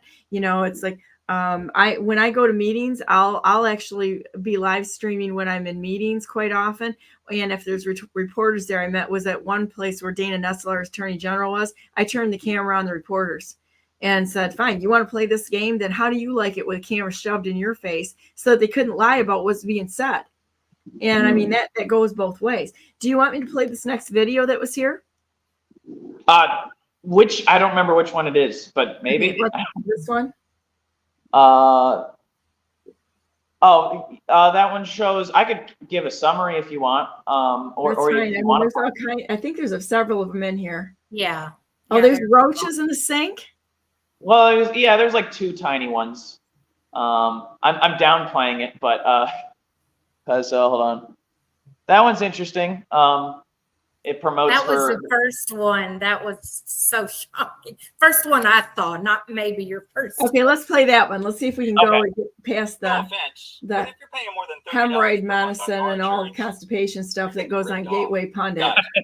I always have to tell, because I show people, I live in DC now. They force me to. And I always show people, like around here, I'm like, hey, you guys care about prisons, prison reforms, right? Hey, check this out. But then I always have to they'll show like, oh man, just like constipation videos, or I'll just say, you said I could say anything. They'll show like erectile dysfunction stuff, and I'm like, oh geez, dude, like come on, this is like the most embarrassing ad to show ever. And I'm just like, excuse me, this isn't based off the algorithm. This is the Gateway Pundit and their random ads. So yeah, it's awkward right. for me. But once it's passed, then I can show them the video. So well, I've got an axe to grind against Gateway Pundit, because one of the ways they sabotaged my run was by calling me billionaire Donna Brandenburg, which I am not. I've never seen that financial statement, and they never retracted it. And what it did is it did irreparable damage to me personally as a candidate, because they misrepresented me and threw me in the same category as the globalists. And people were like, oh, she's a billionaire, she should pay for everything. And I mean, well, actually, I'm not. And that's a bad attitude no matter what anybody has. But they did irreparable damage to my person, Donna Brandenburg, by lying and failing to retract it and mischaracterizing me. So here you go. So they can keep their little erectile dysfunction, constipation, whatever, bodily function. Or there's neuropathy and all kinds of things. They didn't even spell it right. So they didn't even spell it right. So here we go. Crappy light. Okay. So today it's 12:54 p.m. Actually, I have a tablet today. So now I can look on they're called the education tablets, but they're totally the re-education tablets. There's nothing but like white people are terrible. Islam is the best thing to ever happen since, sliced bread was in the early 1900s. So there's not been anything as good of a development since Islam and sliced bread. So I guess I'll say that. I don't know. But that's essentially what they try to push. It's nonstop. How great black people are, and that's great. That's great. But where's the white people? Why is it only attacks against white people, and not, hey, here's something cool that a white person has done? Nothing. It's a very racist tablet. So anyhow, okay. So I'm gonna have to mirror this later, but I'm looking at the re-education tablet and all the pro-Islam stuff. So let me get a clear view that I'll have to mirror. So there. So what the top thing it's saying is the characteristics of a successful Muslim. Now let me go down to number 5. I'm going to read it and I'm going to show it so that way I can like screenshot it or something, and then somebody else can like mirror it and see that it actually says this. Let's see. And those who guard their chastity, i.e., private parts from illegal sexual acts, except for their wives or the slaves, that's in parentheses, that their right hand possesses, for then they are free from blame. So that is number 6. So we'll rewind that. Brandon, were you allowed to have a Bible in the gulag? It took quite a while to get one, but eventually I got one. I think it was like 2 or 3 months. But every time they moved you in the jail, you wouldn't get your stuff, and then you'd have to like do that all over again. I'm like, hey, and sometimes it would take 2 to 3 weeks. And it's like, hey, I need a Bible. So yeah, it was back and forth. But you could get this Quran and this indoctrination stuff, right? Yeah. So, and also the religious, I forget the actual title he held, but he would walk around and hand off, what's that guy's name? Elijah Muhammad. He like leads, it's like the very, like the Nation of Islam. That's what it is. Nation of Islam, which is like, hey, we got to take control of America and like get rid of the white devils. So that's what he promoted. This religious like coordinator or whatever that would always come up. We never saw the like pastors or anything up until 2023 till somebody like came and visited us. But this guy would come by with the Nation of Islam paper, and like some of the titles would be like the white devil, how do we deal with them, and stuff like that. So, and then on the tablets, of course, you could read about the Quran and stuff. But yeah, there was not. What's really sad is this is actually a military move parading as a religion. And Yes. that's the problem with all of it. You've got the different religions are parading as, it's just sort of like, when you look at say, DC, the Vatican, and London, and watching the different roles that people take, or let's say the World Economic Forum, there's usually 3. It's like you've got Schwab, Gates, and Soros, and what they do is they fund different things. So World Economic Forum is the economic attack on the world. You've got Gates, which is medical and the food, and then you've got Soros, who is the open societies attacking the world. Well, when you look at the different religions that have been infiltrated, you've got the NGO churches, Christian churches in the United States that closed their doors during the COVID outbreaks, which I'd say every single one of them are going to receive a major smack from God Almighty for that, because they're not pulling the wool over his eyes at all, and the rest of us either. You've got the Muslim Brotherhood, which Huma Abedin was involved in, and you've got the Hillary Clinton ties to that. And most of the people that have been in government, they went through Iran. You've got Brennan and Barack Obama and the rest of them who basically were floating with the Muslim Brotherhood. And then you've got all the people from Israel who are, I'm going to differentiate between the religious Jews and the ones that are parading as such, who are the money behind things and have dual citizenship with Israel, who are pushing the money part of it. And they divide tasks. It appears that they divide tasks. So that was, in my opinion, a direct attack from radicalizing people in the prisons to use a religion to attack the United States of America. It sounds like a threat and attack. I feel threatened and attacked by it, sort of. Yeah, and they're not peaceful. And I remember when I went to Philadelphia, there was this rule. It was definitely ruled by the Muslims, which I was like, wow, it's supposed to be minority religion. It's interesting that I go in here and it's like they run things. This was in Philadelphia, and I get there, and at first I was one of 3 white people out of 120 people. And they said, white people can't use the phones past 5:30 p.m. I said, I didn't say anything. I just looked around and I'm like, well, 3 to 120, I guess that's the rule. So definitely not winning that fight. And also if you get into a fight, then you have to serve more jail time. So I'm just always trying to just trying to work my best with de-escalation training. But this poor dude, Devin, he's I forget his last name. He's a January 6er, about like a month and a half into me being there. Him, Scott, something from Maryland, and these 2 other guys. I'm bad with names. And anyhow, they come in, and Scott apparently slammed his door too loud during Muslim prayer call. And when I say prayer call, they scream it. You know, they scream the Allah Akbar stuff, and wakes up everybody. They'll do it at 3 a.m. One of my roommates was one of those people, and I'm like, dude, come on, dude, I just fell asleep. And he'll scream it at 3 a.m. But anyhow, the point that I'm getting to is Devin closed his door too loudly, and he got attacked by 8 people for closing the door too loudly. And I guess the reason I brought this up is that, there's not many things I'm scared of. You know, a lot of liberals, you know, that I occasionally like argue with, they say, oh, you're transphobic because you don't think that that's right for people to do that, or you're this phobic or that phobic. No, I'm not I'm not afraid of most things, but Islam, I think most people should be afraid of, especially women, because they don't want to give, they want to make you the slaves. Real Islam, that's what Muhammad did. Look to the founders. Just like real Christianity, you don't look to the Crusades, you look to Jesus, right? You don't look to somebody, preaching peace. You look to Muhammad, who did the exact opposite. You want to look at the founders. That's what will tell you what that religion is all about. And I'm afraid of the spread of Islam, which it is spreading rapidly. It's not peaceful.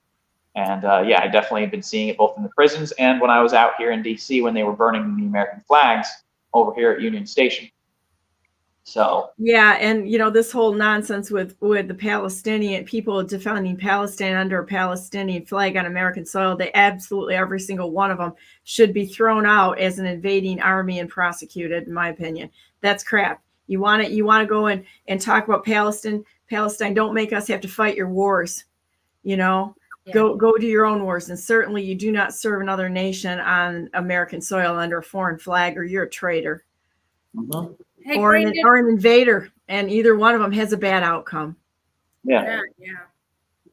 What are you doing now? Well, my 90th day just passed yesterday of being free. I got out May 20th of this year. So I just 2 weeks ago got my ID. On Thursday, I got my permit. It takes forever. It sounds like crazy, but after 3 years, everything expires and you've got to go through this process, get your social security card, everything. Everything's extremely slow moving. Welcome to the communist America. I'm sorry? Welcome to the communist United States of America under Biden. Yeah. And what I want to point out, for the viewers, we all know that stuff takes time, but you've also got to keep in mind, he's forced to stay in D.C. So in whatever home he managed to find. Show you, I got the Capitol behind me. Hold on. If you can see. Actually, do you want to go on a quick tour as you talk? Yes. Okay. Here, go ahead. I'm listening. He knows how to keep us connected in. So he's the one I'm forced to stay in D.C. because he lost everything, while there and didn't claim a home. And so he's forced there in a liberal democratic area where nobody wants to rent a house to you or an apartment or anything. He lost connection. And he also, they won't employ you. This guy went through torture in prison and still turned around and come out fighting. Look at that. Can you see it? Yep. Hold on. Yep. I'm coming closer to the edge. Yeah, there it is. Anyhow, I'll go back. I know it's windy up here. I'm listening. That's awesome. So, he has kept an excellent attitude and found a way to make it. I don't even know how he's making it, but I do know he is still very active in DC and has managed to get a vehicle, to get his permit, to get his driver's license again, whatever, you know, he had to reacquire. So what is already difficult when you don't have all this in your background, it's tenfold, and he's still pushing through it. It's just amazing. It really is. Somebody asked a question that says, what's going on with Jake Lang? I think he got out of solitary. I'm sorry, I'm trying to put this back in. I think he got out of solitary recently. And I think he has trial on August 29th. I think that was the date.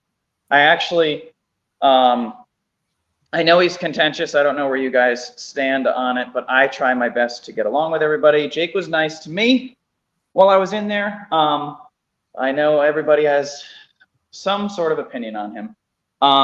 But yeah, he messaged me. I meant to message him back. But yeah, he has trial. I think it's like really close. I think it's coming up in the next. So. I think it may have delayed a couple days, maybe 15 days. I'm not quite sure. I thought I did read something on that. You know, here at the end of the day, I could care less what that January 6th defendant did on January 6th. Now, this is just me personally, because every single individual's civil rights have been violated. Constitution has been trampled on. And at the end of the day, that occurrence is what is going to hurt you. It's going to hurt the viewers. It's going to hurt your children, your grandchildren, because even in mine and Mark's trial, on Thursday, the second to the last day of the trial, the DOJ come in there, filled up our courtroom. And their whole agenda for an hour and a half minimum was to try to annihilate the Constitution with our case against each individual charge, where all they were doing was trying to get the judge to interpret that charge a little more broadly, a little more broadly, a little more broadly. And the whole idea was to annihilate the Constitution. And that's what the American people need to focus on. You can find good and evil in every single individual. Okay. I've told you, when you put your feet on the floor every morning, you have a decision to make. Am I going to walk in the flesh or walk by the Spirit? And we just make those choices. And even good people do bad things. Bad people do good things. At the end of the day, if you cannot focus your attention on the sovereignty of a human being, and that our rights come from God, and focus on our Constitution getting destroyed, you're already getting distracted and pulled off in the weeds by all the stuff that the narrative wants to take you. And so Jake Lang's just another J6er to me, except for that he's had a powerful voice and he's very good at what he does. And that has been very beneficial to the January 6th defendants, because the rest of us could not get our voice heard like Jake could. And that in itself is massive. That is a big deal. He's been a massive fundraiser to help January 6th defendants.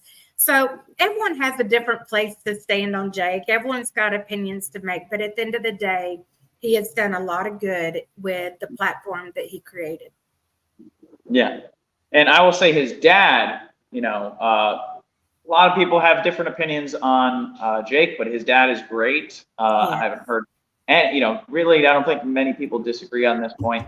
His dad was actually, when I was going up to upstate New York, was offering me not just a place, but he was offering me a job to get back into. Even though I wanted to start up my business again, but he said I actually was going to just work with him because I know he had owned many franchises. And while I was in jail, one of the things I do was read, and I read a lot about franchise law and the benefits of having franchises over this sort of entity. And I was like, yeah, it'd be nice to at least get some training with him. But yeah, that trial, I honestly think Jake knows he's going to be found guilty. And I think if they just gave David Dempsey 20 years, I think Jake, honestly, at least for now, I say these numbers, hopefully Trump gets in and gets it all tossed aside, but I think, yeah, it'll be right around there. Because he needs a lot of prayer for sure. Yeah. So, yeah, but I will say this though. Yeah, I was actually going up there, and 6 days prior to being released, they said, "Hey, you've got to come down to DC." So to answer your question, what you were bringing up before I had an ADHD moment, I was like, I'm going to show you the Capitol. I am going to be getting my motorcycle registered today.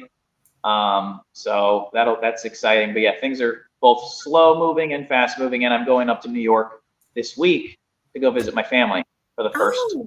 Yeah, so nice. We've spending 2 weekends up there and the week. So that's awesome. Yeah, it's been one more question for you. I want to go back to your prison time. I don't want to dwell on it too much, but you mentioned losing family. Can you share that, or is that? No, yeah, no, I'm very open. Yeah. So it was what was it? October of 2021. My grandmother died. Who I've always, if you look into some of the news, my mom, half my family are Democrats, and that's great. It's not. But I love them. It's just, it's bad. Sadly misled. Yes. And so my grandmother that died, though, was more of my mom. My mom and I are nothing alike. She's afraid of driving. I've done the motorcycle winter challenge where you ride it up in upstate New York, and I've crashed 14 times on black ice. We're total opposites. And my grandmother's she was so much like me, but she died in October of 2021. And then my grandfather, she always kept on top of him. He's one of those grumpy grandfathers who's like, I don't need to take the cell phone down to the barn. And it's Albany, New York. It's a county in Albany, New York. So it's not like in the middle of nowhere, but we still have some farms up there. And she would like, Lou, you take your phone down with you. You don't know if you're going to need it. So with her gone, I was like, no one's going to be on him. And I was like, Mom, I know you're soft, but you got to be on him because I'm normally the one that jumps on if she's sick or something. So she's too soft though. And so he's telling her on the phone, hey, I don't need you to come see me. And I said, Mom, don't listen to him. Show up. And well, he unfortunately also died because my mom didn't go see him. And this was the dark part. It was February of 2022, just a couple months later. They'd been married like 50 years too.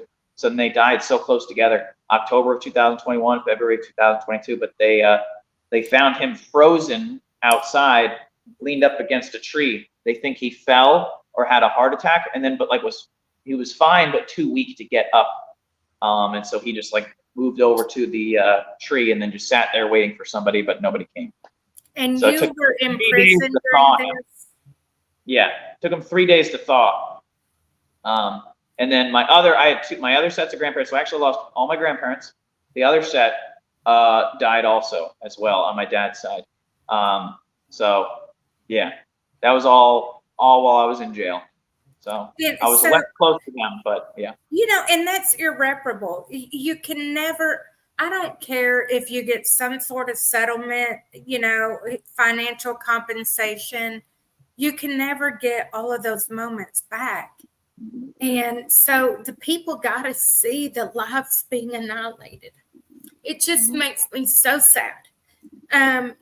Fortunately, this isn't where the story ends, but I can't help but talk about the pain because I don't know how we call ourselves human beings. And then we hear these horror stories and we're like, well, what's for lunch?